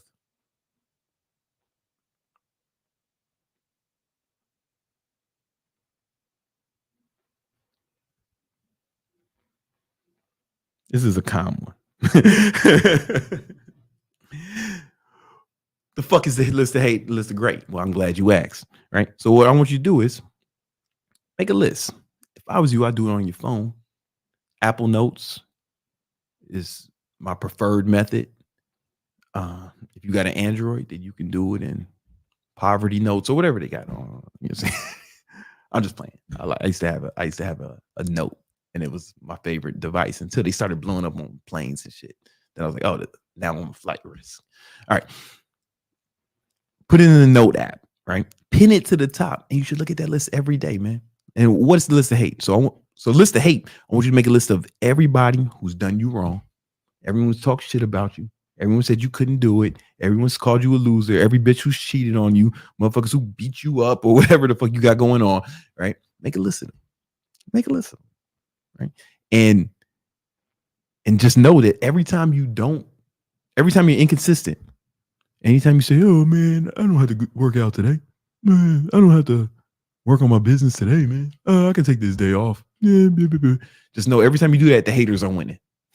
The haters are winning. And if you don't accomplish your goal, it wasn't hate, right? They weren't hating on you. They were just making a fair assessment of your capabilities. They were just correct. You know what I'm saying? Right? And you should know that. And that should anger you. And that should give you like a little bit of fuel, like, all right, motherfuckers, right? And your success is the only way to punish them, because we can't fuck them up, put them in the hospital anymore, right? We can't do it no more. Thanks a lot, liberals. A lot, Biden, right? So the only way to punish them is with your success, right? That chick who cheated on you, man, listen, she cheated on you, man, because she thought she had a better option somewhere. Was she right or wrong? The onus is on you to prove whether she was right or wrong. 10 years from now, she may be like, woof, glad I cheated on that motherfucker. I might still end up being with this loser. You don't want her to think that. You want her to cry alone. Wondering what could have been if she was acting right. Frank Sinatra said the best revenge is massive success. Every time I say this, some loser is thinking of typing in the comments, man, you shouldn't use hate, man, blah, blah, blah. Hate is evil, blah, blah, blah. Listen, no. What you don't understand is this makes you invincible, right? Because people are going to hate on you no matter what. Nobody gets unanimous praise. You get what I'm saying? They killed Abraham Lincoln. He kept the fucking United States of America together, man. Best president we had, freed the slaves, man. You ain't never did nothing that cool. You ain't never gonna do nothing that cool, right? And they killed him. They killed Martin Luther King. They killed Jesus, right? And you think that the haters ain't gonna come for you? The haters killed Jesus, Martin Luther King, JFK. You think they're not gonna talk shit about you? Shit, them motherfuckers way better than you. They better than me. You know what I'm saying? I ain't never gonna do nothing cool as Abraham Lincoln. You know what I'm saying? And I ain't never gonna save America. I'm never gonna save America. Of that I assure you. So how can I expect the haters not to come for me? But the thing is, if you had a list of hate, because you're using it as fuel to propel you to more success, right? Then that negative, you turn it into a positive. You transmute it. It makes you invincible, right? Then you need the list of great. Now, the list of great, you want to make a list of, imagine a version of you that accomplished all the goals you have, every goal you ever had. right? You want to make a list of all the attributes that man has, right? When does he wake up? When does he go to sleep? What is his diet like? When he doesn't feel like working out, does he not do it? When he doesn't feel like working on his business, does he sit around does he say, I can take the day off. Gotta live a little, everything in moderation. Or does he go fucking hard like a real G, like a motherfucking hero? You know what I'm saying? That moderation shit is fucking you up. That live a little shit, that take it easy shit, that enjoy life shit is fucking you up. Right? If you have huge goals, right? Because that shit don't even happen in the movies, man. Batman wasn't, I can take the day. I don't have to fight crime today. Hey, man, I've been fighting crime all week. I deserve this. that shit don't even happen in the movies, man. This shit don't even happen in Hollywood. And you think you're going to be able to stroll to your goal? Get the fuck out of here, right? So make a list of all the attributes. And what happens is every time you start, when you look at these lists every day, repeated exposure, what happens when you start acting congruent with what's on this list of great, then you start to feel better about yourself. You start to feel good about yourself. You start to become actually more confident because you're becoming the man you need to be to accomplish your goal. You start to become confident and believe in yourself more. A lot of times people say, man, how do I get more confidence, right? Motherfucker, do shit. Do shit that would make you confident. Like do shit. I mean, give yourself a reason to be confident. Motherfucker. If you're not confident, it's because you haven't given yourself a reason to be confident. You can't just make this shit up. That's called schizophrenia, right? That's what schizophrenic people do. They see shit that's not real and pretend it is. You got to actually do shit that will give you confidence, right? So one of the things to do is to act in accordance with your list of great. Once you start doing this, after a while, you'll have supreme confidence in yourself, right? You'll believe in yourself more than ever. And it'll make it easier. You won't even need discipline to accomplish your goal, right? Because Sigmund Freud, everyone's favorite coked up pervert, but he's also the father of modern psychology. He said that human beings are always moving towards pleasure or away from pain. Every decision everyone makes is because they think it's going to move them towards perceived pleasure or perceived pain. That fire is pain, heart is pleasure, right? What the list of hate and list of great does, now you start to associate pain with slacking off, with not working out, with skipping on your diet, with chilling, taking it easy, right? Like for me, I don't want to sit around and I don't need discipline to not watch Netflix. I don't want to do that. I associate pain with wasting time. I associate pain with, not working hard. Honestly, I associate pain with it, and it's a good thing, right? And I associate pleasure with doing the things I need to do to accomplish my goals, to be the man that I am destined to be the kind of role model for my son that he would look up to. Right. When that happens, you don't even need discipline no more, man. You'll want to do it. Right. And the list of hate and the list of great is the only way I know to impose that upon yourself. All right. But if you don't believe you can accomplish it, then that might be another part of it that you need help with. And that leads us to number 4. Right. The fourth thing men have to do by 30 is they have to start. You have to get rid of your self-limiting beliefs, right? And this is similar to the growth mindset versus fixed mindset thing. But I've helped a lot of people accomplish their goals over the last few years, whether it's fitness or even more recently in the last 5 years, helping people build their online fitness business. I've had about 15,000 people come through my program, and they've had tremendous success. We got a few millionaires in there. Only about 5 millionaires have came through the program. Only about 5 people came through the program and made over $1 million a year. But we've had like thousands go from 0 to 6 figures in a year, right? And one of the main things they have to overcome is limiting beliefs. And this is something that was foreign to me, right? It was foreign to me because I never had a whole lot of limited beliefs. And the reason why is because of my parents. I had like really good parents. And, I grew up poor on the south side of Chicago. And, Chicago is the south side of Chicago, its reputation precedes itself, right? It's a gang infested wasteland, right? Go watch one of Chief Keef's early videos if you want to see the kind of environment I grew up in. And I didn't see my dad a lot because he was working real hard, right? He lived in the same house with us. My parents were together, but he was always gone building his business, really trying to figure it out. But we were poor. You know, my mom didn't have a car. We didn't have a car or nothing. And in high school, I got sent away to military school. I got in a little bit of trouble.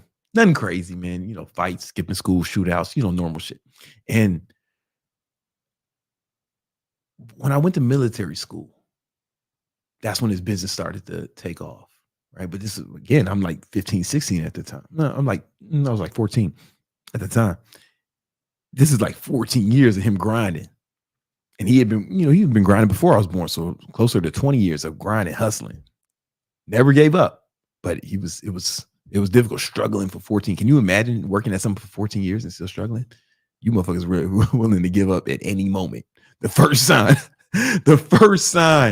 of struggle, you motherfuckers is willing to quit. Anyway, he went for like close to 20 years grinding, but he started to make money when I went to military school. And by the time I graduated, he was making $3 million a year, adjusted for inflation, right? Because I graduated in high school in the year 2000. I'm old, I know. If we adjust that for inflation, that's about $8 million a year, right? Now, again, I didn't experience any of the wealth because I was gone at military school all the time. And then I went to college. And by the time I was out of college, he kind of fucked all the money up. And then he committed suicide and we was back at square one. You know, we was all back at square one. There was no money left over, no insurance, none of that shit, you know, because you don't get insurance for suicide. Anyway, what was I saying? Oh, but he always told me, yo, you can do whatever you want if you work hard enough. You can do whatever you want if you work hard enough. And he never gave up and he kept going. He actually did it. So even though I didn't experience the wealth, I believed it because I saw it. Right now, if he would have grew up to be a bus driver, just stayed poor, I might have been like, fuck, man, motherfucker, that was bullshit. You know what I'm saying? I'm gonna be a bus driver. At best, I'm gonna be a bus driver like you, you know. But he really made it. So I always felt like, oh yeah, man, I know I'm gonna make this happen, right? So my father instilled that in me, but he was a good example, right? Now you may not had that experience. You know, most of you haven't had that experience, so you had these limiting beliefs, and I started seeing this when I started coaching people in business. It's like people just wouldn't believe that it's possible, and the only way I know to break those limited beliefs is to expose yourself to it. Right? You got to find a way to get around people or get in environments where the things you want are real, right? Whether that's getting mentors, whether it's joining clubs, whether it's joining some sort of groups, right? You need to get around people who are doing what you're trying to do, because what happens is it becomes real. And then you also notice that these people, you know, these people, they're not like smarter than you. They're probably not better than you, right? And then you start to believe, man, I can do this too. I can do this too, man. If he can do it, I can do it, right? What you don't want to do is look at it and start and be a hater. Oh, he just got lucky, man. He's just a bitch. No, that motherfucker will never succeed. You got to look at this motherfucker and be like, okay, if he can do it, I can do it. He's a human being, I can do it. You know, and it ain't this luck shit. I'm telling you, it's math. It's not luck, it's math. You know what I'm saying? It's all math. Right? If your business succeeds, it wasn't luck, motherfucker. It means that you were able to sell a product or service for more money than it costs you to produce it. There's nothing lucky about that. You were able to, that's all business is, selling a product or service for more money than it costs you to deliver that product or service. It's super simple. There's no luck involved in that. It's all math. And if you may have to try a few different times, you may have to learn a few different things, but it's math, motherfucker, right? If you are broke now, which a lot of you motherfuckers are, right? Hey, maybe if you just work more, you'll make more money. It's just math, right? Well, just work, get another job. You know, I had 4 jobs when I was struggling after my father blew his brains out during the recession, 2008, right?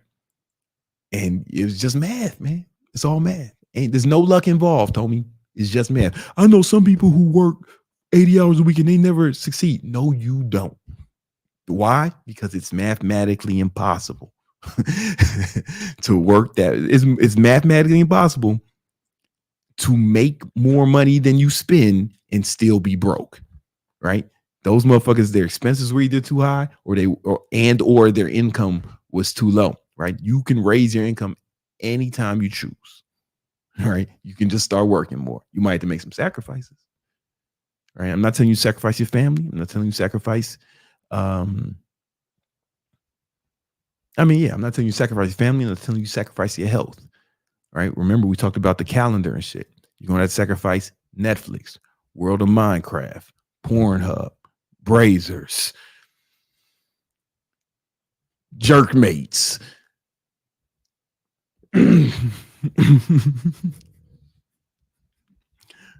Bang Bros, X Videos, XNXX, X Hamster.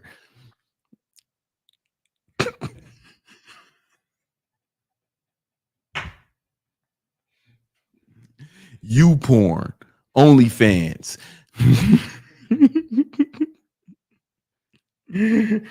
Chatster bait. That's a new one. You don't know, man. Eclectic taste. And, you know.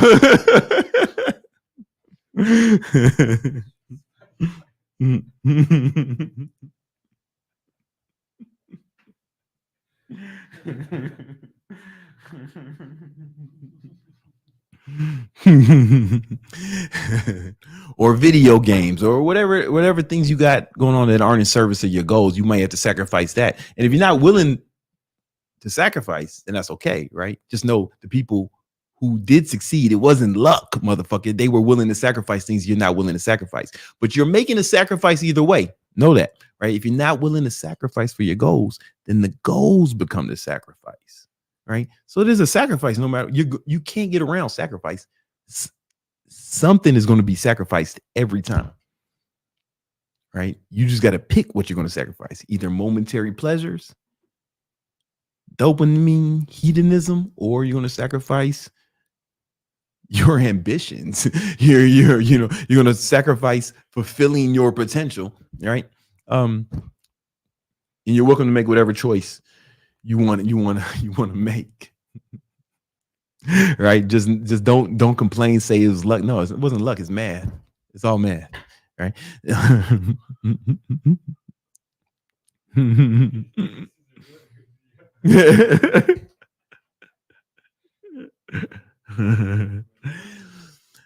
But number 5.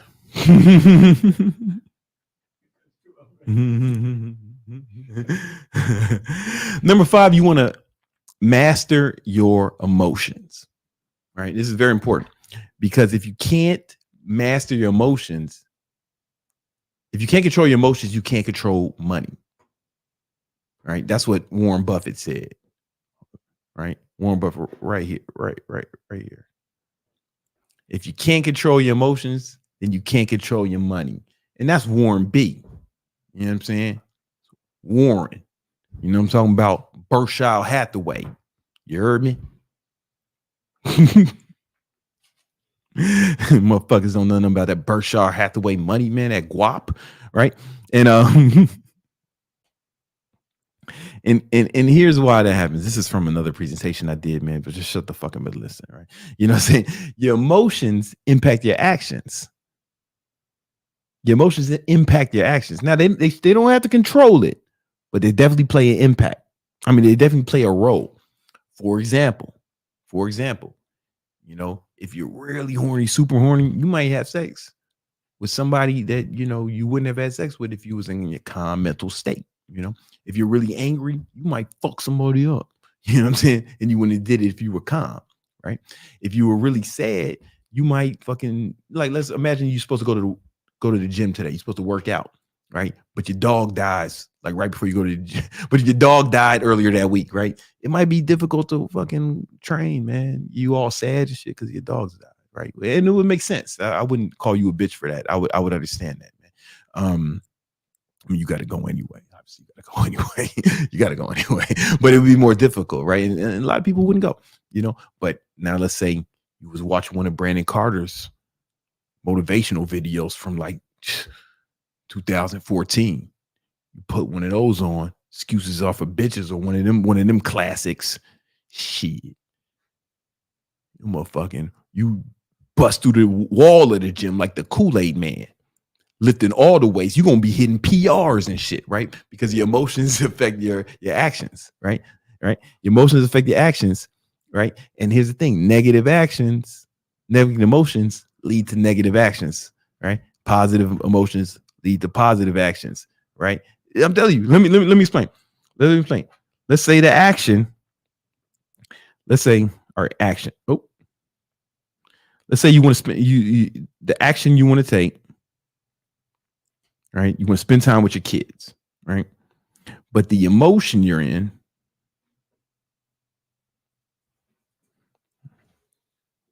right? Let's say you fucking mad about some shit, right? Your Brazer subscription got canceled and you pissed off, right? You know what I'm saying? You're mad. Now you with your kids, right?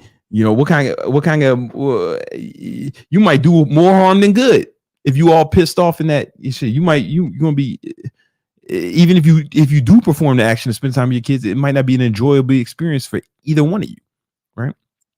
So it's not even just the actions, it's the quality of your actions, right? But if you super excited, man, if you happy, man, you're just like, oh man, you know, Brandon Carter, he read my super chat. You know what I'm saying? Now you ecstatic about life. You know, you feel like you can do anything. You feel like you are an unstoppable warrior champion baller, right? And then you spend some time with your kids, man. Listen, man, it might be the best day they ever had. You know what I'm saying? Right? Your emotions, not only do they impact your actions, but also impact the quality of your actions, right? You know what I'm saying? Attitude drives actions. The homie Jim Rohn. This was Tony Robinson's mentor.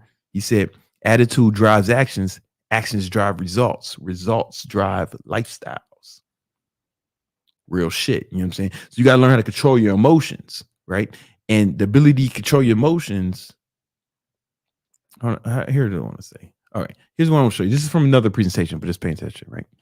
It's called state control, controlling your emotional state, the ability to control your emotional state. I'm better at this than most. I'm not perfect at this either. I don't want to act like I'm a fucking robot, right? You know, my cousin died 2 years ago. Yeah, I cried, right? You know, it's normal, right? I'm not perfect at this, right? But the better you can get at this, the better your life will be, right? So state control is the ability to control your emotions despite outside circumstances and despite how others behave. The better you can do that, the better you are, right? Because here's the thing. All negative emotions are reality. It's just all negative emotions come from reality not conforming to your preferences. So I get a little mad at myself, which is a negative emotion, but you know, I don't like when I find myself in a negative emotion because it's like, oh, I'm being childish. It's just reality is not conforming to my preferences. But you know, reality is not supposed to, right? There's no way that the whole world is going to conform to Brandon Carter's preferences. You know what I'm saying? It's just childish to even believe that, right? You know, so learning this one skill will improve everything else, right? But here's something to understand. Really need to understand this.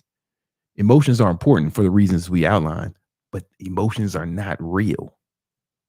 They're not real, right? And when I say real, I mean like the dictionary definition, actually existing as a thing, right? You know, what emotions are, they're just, you know, neurochemicals in your brain, serotonin, dopamine, oxytocin, norepinephrine, right? And when they go off in your brain, they cause different emotions, right? It's literally, emotions are literally all in your head. Like it's literally all in your head. Like if I said something's all in your head, right? We wouldn't define that as real, right? That's what an emotion is, you know, but it has real effects. You know what I'm saying? And the more you can control, so state control, you need to learn how to control your emotions as opposed to letting them control you, right? You want to be cause, not effect. Right, and it's oh yeah, you know, just don't show it, don't show the screen because it's an old presentation, right? So there's 3 ways to control your emotions, Hold on. Focus.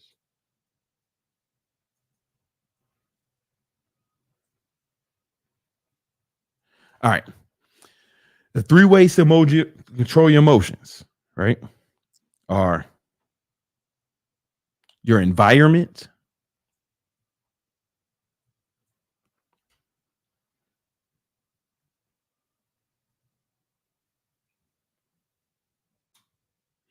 your physiology.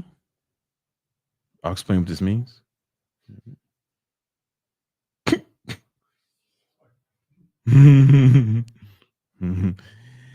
But the most important way to control your emotions, the most powerful one, is focus. Right?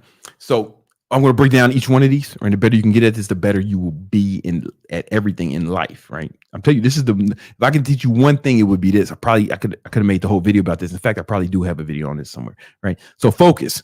Whatever you think about, you're going to feel, whether it's real or not, right? If you got a pet, imagine your dog fucking dying right now. Damn, that would suck, right? Random going in your room, just dying right in front of you, right? That would suck, right? You would feel like some of you get sad just me thinking about it. Just imagine, or you can get sad right now if you imagine a dead relative or a dead loved one, right? It's not even happening right now, right? But you can it can affect your emotions. Or if you imagine the idea of it happening, right? It can affect your emotion. Whatever you focus on, you're going to feel. The beauty is you can only focus on one thing at a time. Your brain will only focus on one thing at a time, right? So you got to really control your mind and control what you think about. That's one of the reasons why meditation is so important. It teaches you how to focus. I have videos on meditation, and I've been doing it for over a decade now, close to 2 decades. When you learn how to control whatever you focus on, you're going to feel. Just remember that. So a lot of times what you need to do is to change your focus to change your emotions. So, for example, one of the most dramatic things that happened to me recently is when my cousin died. We were like best friends. Like he's like one of my best friends. Right? We grew up together, and he died in a car accident. And it was difficult for me to get my shit together, man. I'm telling you, it was difficult for me to get my shit together. But I just changed my focus. I just tried to change my focus. I started thinking about the things that were going right in my life at the time. I was like, okay, I got a beautiful son, I got millions of dollars, badass big titty girlfriend. I just tried to focus on those things to try to mitigate some of the pain, and it was super helpful, right? And you could do this at any time. You can do this at any time. You can just thinking about this when people say gratitude. It's kind of what they're talking about. Thinking about things that are going right, because there's always things in life that are going wrong. But what's going right? I could complain on an airplane because it's delayed or some shit, or I can be like, yo, I'm about to fly through the sky in a chair. That's fucking crazy, right? Whatever you focus on, you're gonna feel. So you got to just really control your focus. Also, you got to control your environment. When I say environment, I mean not only do I mean your physical environment, but I definitely mean the people around you, right? So here's a bunch of studies that show. You can show my screen now. Emotions are contagious, right? Negative people will impact your life. There's a bunch of studies that corroborate that. But you've seen it in your own life, right? You've seen it in your own life, right? You ever seen like a happy puppy run into a room, jumping around, excited to see everybody, and everybody in the room gets happy? Or like a toddler runs in a room and everyone gets happy, right? Emotions are contagious. But you've also seen somebody come in the room all fucking pissed, mad, and then it changes the whole vibe in the room, right? Emotions are contagious. But also your actual physical environment. Like that's one of the reasons in the morning I like to take walks on the ocean when I wake up. One of the first thing as the sun rises, because my favorite white science man, Andrew Huberman, he told me, he told all of us in the videos that you want to get sunlight in your eyes. So I walk on the ocean, and something about it, man. Sometimes I see dolphins, manatees, other wildlife. They come say what's up, sea creatures, and it puts me in a different mood, like your actual physical environment.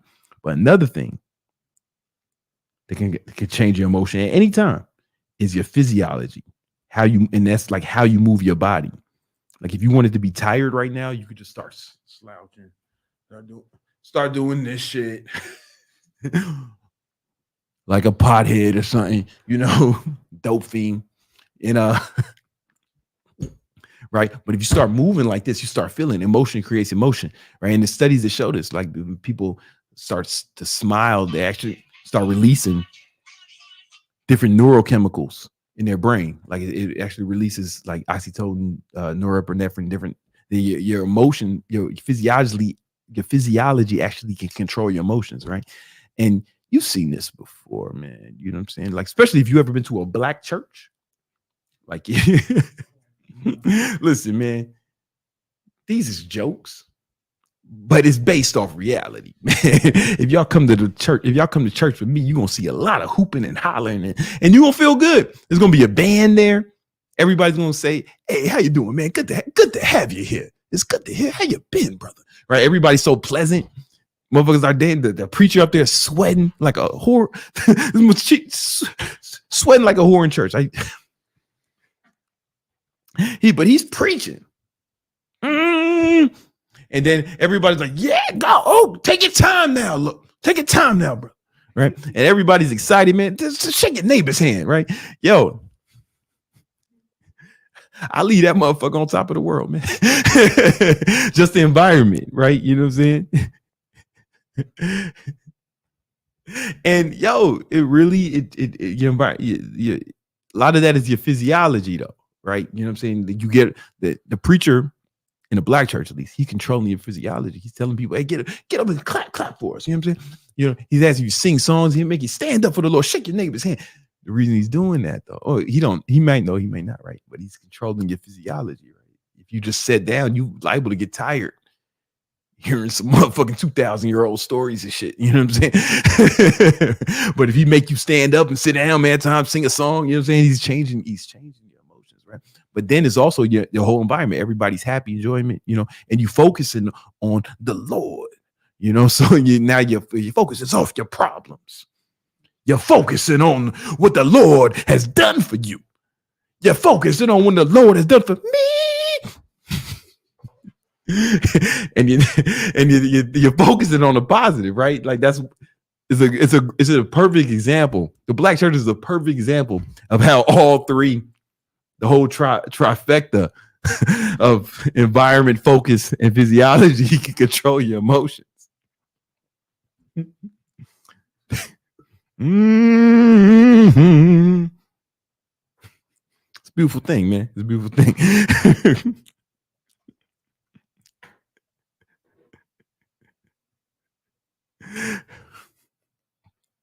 But another thing you need to do, you got to make sure, number 7, you got to make sure you can't be negative, right? So it may sound like I'm telling you to be positive, but what I'm really telling you to be is don't be negative, all right? Check this out. There was a guy named Bill Buckner, and there was an interview that he had did, you know, right before he was about to play the World Series, right? He's a baseball player. He said, the dream is that you're going to have a great series and win. The nightmare is that you're going to let the winning run score on a ground ball through your legs. Those things happen, you know. I think a lot of it is just fate. Let me show you what happened in the fucking World Series. Right after he said this shit. Boom. The winning ball went right between his legs. Listen, I'm not saying. Listen, I know I'm at the risk of sounding like one of these bitches who collect crystals and shit, you know. But there's something about like your words, man. Your words are super powerful. Super powerful because they affect your brain. They affect your brain and how you think and how you approach things. Now, that's an extreme example, but I'm talking about just on a day-to-day shit.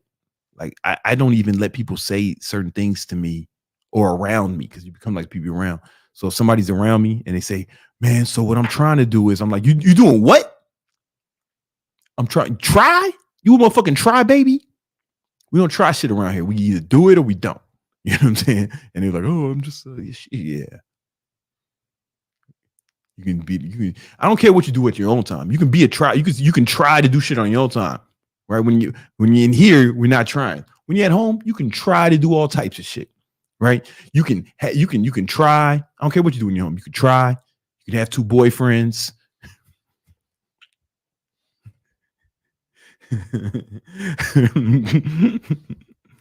or even eat candy, right? And who cares, right? I don't care what you do, but when you hear when you want King Keto time, you know what I'm saying? We ain't doing none of that shit. You try in the privacy of your own home, man. I respect everyone's right to choose. If you want to try to do shit, but not when you're here. I don't let people use that kind of language. And even with myself, like I never say, man, I'm tired. I'll be like, nah, I got to get more energy. I speak in the positive instead of speaking in the negative, right? Because everything is two subjects. Every subject is two subjects. It's having a thing, but it's also the lack of having a thing, right? So you can need more money. You can say, man, I'm broke. Man, I ain't got no money, right? I ain't even like saying that as an example, right?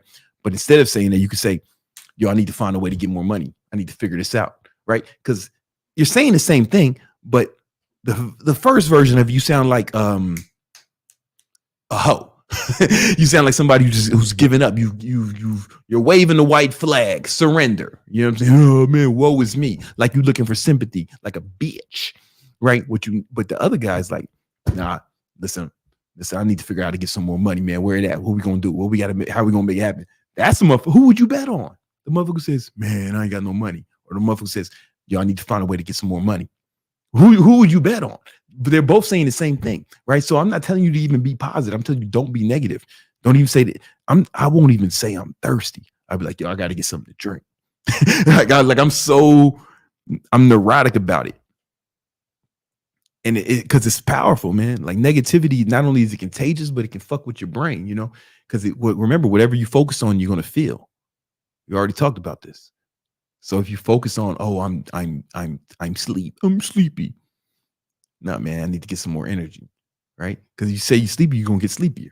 So you need some energy. Now you'll start looking for ways to get more energy, right? Because subconsciously, the negative version of that you've given up. You're thrown in the towel. Your brain knows that. You can't bullshit yourself. But the other motherfucker, nah, this motherfucker's ready for war, ready for anything, right? Don't be. I'm not even telling you to be positive. I'm telling you, don't be negative, right? You know what I'm saying? And that's going to be blended with number 8. They're the same. Watch your words. Like watch your words. I'm telling you, your vocabulary, the way you talk about yourself. I won't let anybody say anything about themselves that they don't want to be true. Right? If you don't care, then that's whatever. Like I don't care that if I can spell or not. So like, yeah, you know what I'm saying? A lot of people can spell better than me. That's cool, man. You know what I'm saying? But like if it's some shit I care about, you don't say things about yourself you don't want to be true. I never say, man, I can't do that, or I can't figure that out. I ain't even like saying it. Like, yo, I need to figure it out. I need to find out how to do that. I need to find the information that allow me to accomplish that goal, right? Just never say anything about yourself you don't want to be true. And I think that Bill Buckner example is an extreme example, but just never forget that. Never forget that. You don't try to do shit, and don't come around me saying you're trying to do shit. Man, so I'm trying to do this. Motherfucker coming at me saying that, I already know he's gonna fail. Because he's a try baby. You know what I'm saying? Because trying implies that you're willing to give up if it doesn't work.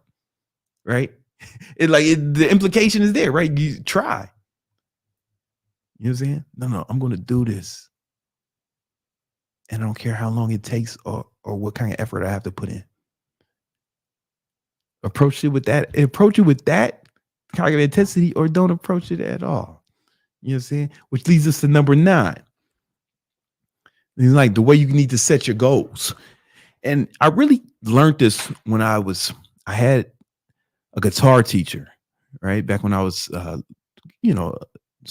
how to play guitar, and I got hired for this gig, to play guitar for the singer at some gig she was playing.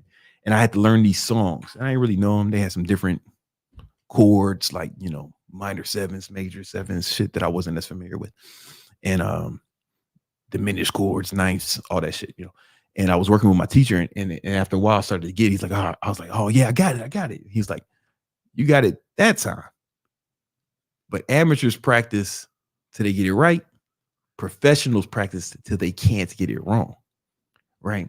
And that kind of, I don't know, like a light bulb went off in my head. It's like, oh, they practice, they can't get it wrong. And I extrapolated that to other areas of my life. And the way I look at that now, the way I articulate it is, I don't when I want to accomplish a goal, I don't do what I think would accomplish the goal. I put in an amount of effort that would make failure impossible. Right. And it's a totally different way to look at these things. Right. Because the first person, he's like, yeah, that's the motherfucker who's trying to do it. Right. Oh, he said, if I do this, I'll do it. Yeah, so I'm going to do this. Right. And he knows that he might lose, or he might win, or he might lose. Right. But when I go into it, I think, what amount of effort would I need to put in that would make failure impossible? Right. What would make failure impossible? And then when I look at it, then I got to decide, am I willing to do that? There's been times I looked at it like, I'm not willing to do that. Right. Because sometimes the effort is not worth the reward. Sometimes, right? But if it is, then it's like, all right, let's do it. And we put in that kind of effort. And guess what? I'm not nervous about it. I'm not there's no doubt. There's not even any fear when you approach it with that kind of attitude. No nervousness, no fear, like the utmost confidence, because you know that you put in, you kind of know it's going to be impossible for you to fail. So I want you to think about that when you planning out how to accomplish your goals. It's like, don't think about what do I need to do to accomplish that goal, because I don't know, that's lame shit. That's normal shit. That's regular shit. Right? You need to think about, what amount of effort do I need to put in that will make failure impossible? And I promise, if you do that, man, it's a beautiful thing, because you get so much more confidence. It takes away all the fear, and it takes away the discouragement as well. Right? When you feel, it's not happening fast enough, it's like, I know it will happen though, so I ain't even tripping. It's just a matter of time. Just a matter of time. And it's funny if we go back to the example of me like keeping a scale with me everywhere I go and weighing my food. People's like, man, this motherfucker got a problem. Or sometimes people say, yo, man, you don't have to do all of that to get in shape. No, you don't have to do that to get in good shape. But if you did that, there's no way you wouldn't be in good shape. Right? So I'm not trying to be in elite shape. You know what I'm saying? Like, people don't even understand this kind of mindset. This one thing has set you apart from everybody, right? Because the person who says that to me, they can't even fathom putting in that kind of effort, the effort that would make failure impossible, right? That same person is probably trying to do shit. You know what I'm saying? Yeah, you don't have to go as hard as me to accomplish a goal, but man, if you go as hard as me, there's no way you can fail. What would you rather do, man? Put in some effort and then maybe you accomplish it, maybe you won't, or put in the effort that, you can just lean back. Oh man, it's just a matter of time now. It's a matter of time. You know what I'm saying? Like, if I show you the example of tracking my boy's calories, we ain't even tripping, man. As long as he hits those goals every day, it's like it's mathematically impossible for him to fail. You get what I'm saying? And he set his shit up like that too. Like, he just he just got meal prep, bringing all this food so he can just scan the labels. He knows everything is in it. Man, it's make it impossible to fail. How bad do you want it? Or do you just kind of want it? And that's cool if you just kind of want it. Just don't complain. Don't be upset about it if you don't get it. You know what I'm saying? But how do you know what kind of effort will make it impossible to fail? Well, you got to learn. You got to learn, but experience is the best teacher, but it doesn't have to be your experience. So there's a reason that these books here, they're not decoration. Like, my girl put them in, she color coordinated them, because I just had random books all scattered amongst the fucking crib. She put them in order. And it's actually easier to follow them, to find the books here, because I know what color it is. I wasn't doing the Dewey Decimal System or something, right? But I read these books, way more books than this. This is not even the only books I have in this house. Then I got even more in storage in New York, and that's not even counting everything on my Kindle. I've been reading about 2 books a week. 2 books a week on average for, I don't know, over 15 years now. And that's how I knew all this fucking dope shit I told you in this fucking video. Like, yeah, you think I know this shit? And anyway, because some people tell you they don't read books, but most successful people would tell you they do, right? And maybe the people who don't do it, maybe they're just smarter than me, and that's cool, right? But for me, man, it's just been super insightful and super impactful to read the experience from people who've already done things that I'm trying to accomplish, who've already mastered skills that I'm trying to master. And instead of having to go through the fucking experience, I just learn from theirs. Right. And I not only do you learn it faster, it's way less painful to not have to not have to experience that. You get what I'm saying? Like, imagine if you had to learn that if you fall from a building, you die, right? No, man, somebody already did that for you, man. They already figured that out for you. So now you know not to jump off of buildings. But you didn't have to figure that out yourself. That'd have been painful, right? Some other poor bastard figured that out for you, and you learn from his experience. It's like that in all aspects of life. And the best way I found to get that is through books, right? And I have another video that you check on my top 50 books. Go check that out right now, right? And then I promise you, there's going to be books in there to help you accomplish whatever goal you're trying to accomplish. All right, let's run through these super chats because I went a little long today. Pause. All right, let's see what we got. Got 8 super chats. Okay. Mm-hmm. Nat is asking, how do you personally calculate net carbs? Also, how much salt do you take in? Does Thot repellent affect animals? As far as I know, Thot repellent doesn't affect animals unless you got a whore dog. He said his dog has diabetes, I think. Oh, okay. Yeah. Should be straight. Unless your dog is a whore. I used to have a cat, and I had to get the cat. I had to get the cat an AIDS vaccine, and I was like, cats are gay? All right. What was the question? How do I MyFitnessPal does the calculation for me. Yep. Mm-hmm. I was asking, buy Bitcoin, it will be worth like 10 million in 20 years. Stocks are trash, 70% CAGR last 10 years. Not financial advice. Okay. Hey, Nav, you know what I'm saying? Listen, that's an interesting hypothesis, That's an interesting hypothesis. I'm not. Listen, I don't own any crypto right now, right? And shout out to everybody who made good money doing that. You can't. If I buy crypto, I can't sell calls against it, right? So like with stocks, there's an additional income stream when you can sell options against your positions. I actually generate income from my stock portfolio. As far as I know, you can't do that with crypto, unless of course you have one of the crypto ETFs, like a Bitcoin ETF or something like that. But then again, now you're just in the stock market like everyone else, right? So it may not be the same as you.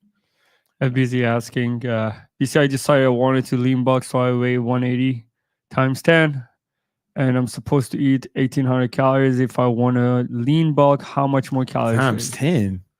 Nah, man, that's what I would do if I was cutting, right? If you was cutting, like, yo, put that shit by like, listen, man, for me, here's what I do, bro. I bulk and I cut. And there's never no in between. And so if it were me and I was serious about putting in as much as possible, I would take my body weight in pounds, multiply by 20, and that's how many calories I would get. And then as soon as I feel like my abs were not really showing or whatever, then I go on a cut and then go right back into the bulk. And it accomplishes the same thing in the same amount of time. It's been helpful for me. Lucas is asking, this question is for homie Nima. Right. What is the biggest mindset shift you have had since working with Brandon? It's a good question. Yes, it is. Good question, man. What's been the biggest? A good question. Your job security relies on that. I'm just playing. I think we've talked about this before. The biggest thing is his discipline, and he really does what he's talking about. And also just showing me the possibilities, like in terms of money making. And it's just, yeah. It's not a game. Hey, man. Thank you, man. Hey, man, thank you. Kind words. Getting emotional here. It's high praise. And I receive it. I receive it graciously. He's asking, does Oura Ring track how much calories you're burning at rest? I think that's what he's saying. The show, LBZ. The show tracks it no matter what you're doing.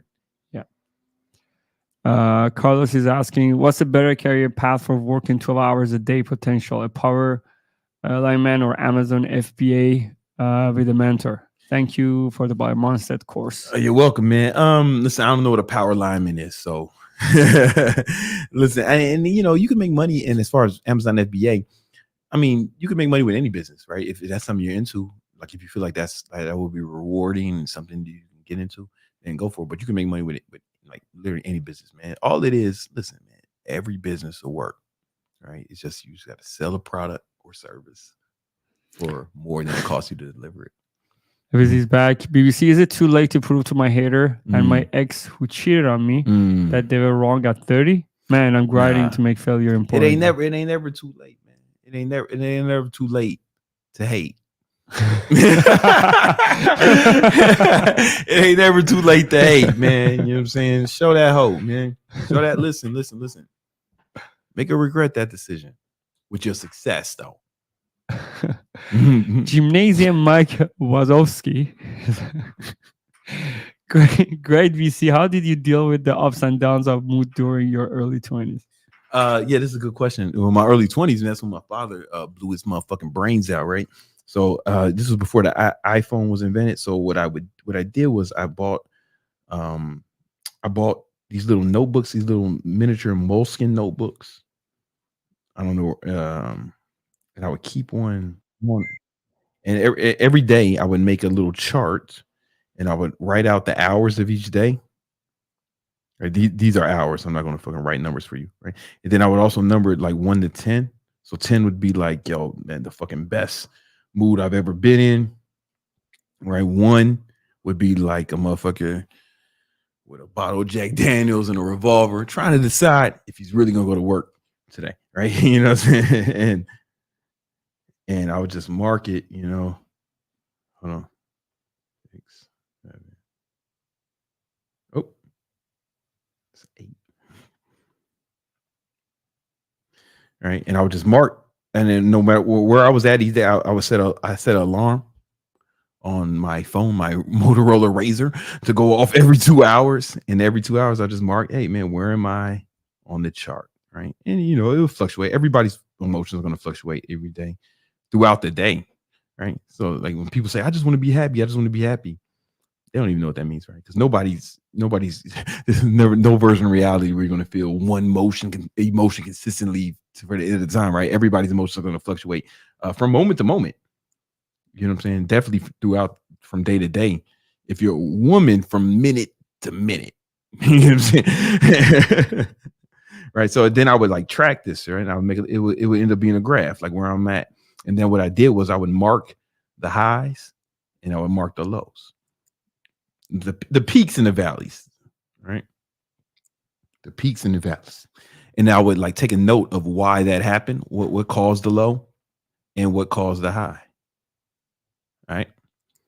And then I would, going forward, I would try to make sure there was less of these. So whatever it was that was causing these, sometimes it'd be a fucking, a lot of times it'd be a woman, Puerto Ricans, right? And and it's like, oh, and I noticed as soon as I stopped being around this person or I stopped doing this thing, right? You know, some like the hangover shit like that. I stopped doing these things. Then I would notice that my average would start to improve, right? And then I started.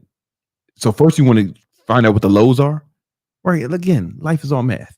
You find out what the lows are, and then try to not try, but that you want to like eliminate these from your life.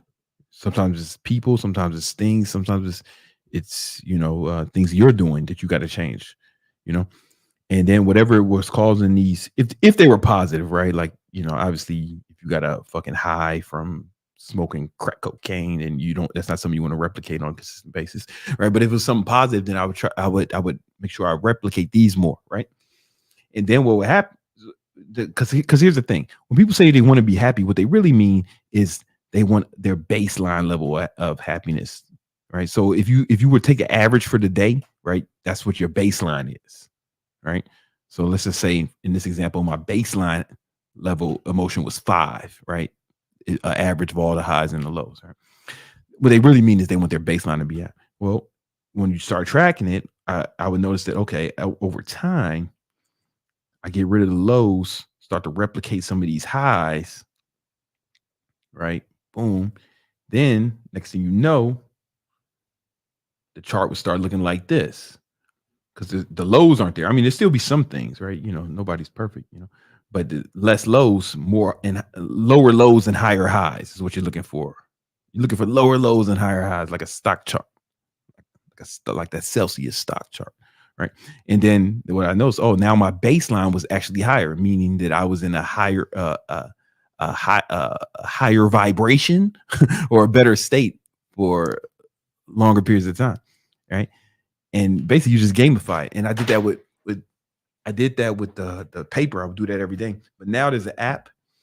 As you can see, if you look at the apps on my phone, it's like the first one here on the fucking lock screen, right next to Stripe where the money is.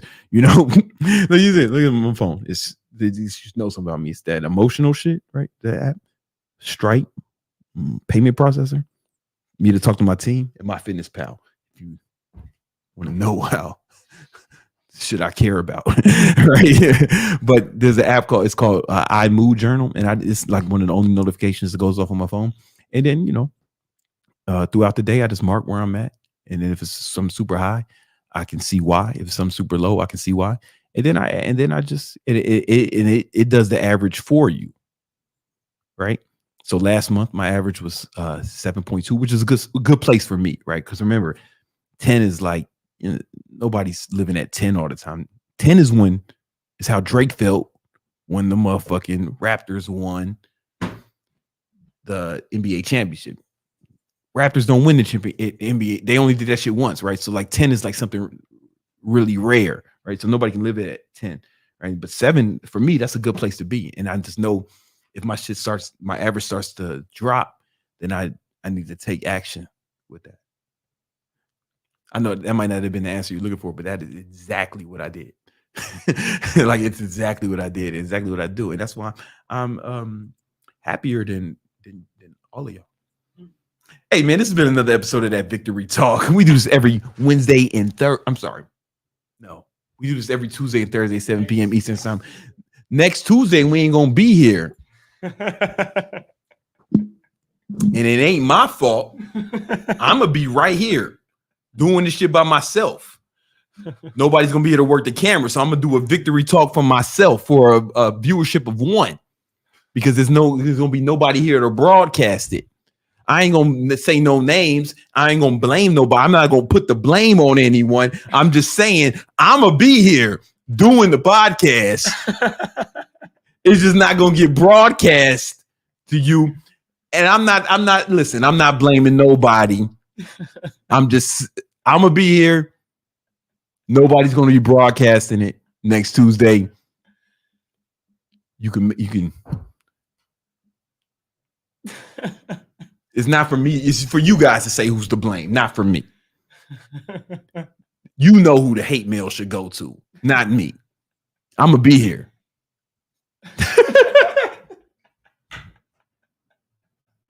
But we'll be back the following Thursday. I'll be back the following Thursday. I don't know who's going to be broadcasting this shit. No, I'm just joking. Nima and I will both be back the following Thursday. All right, y'all. Peace.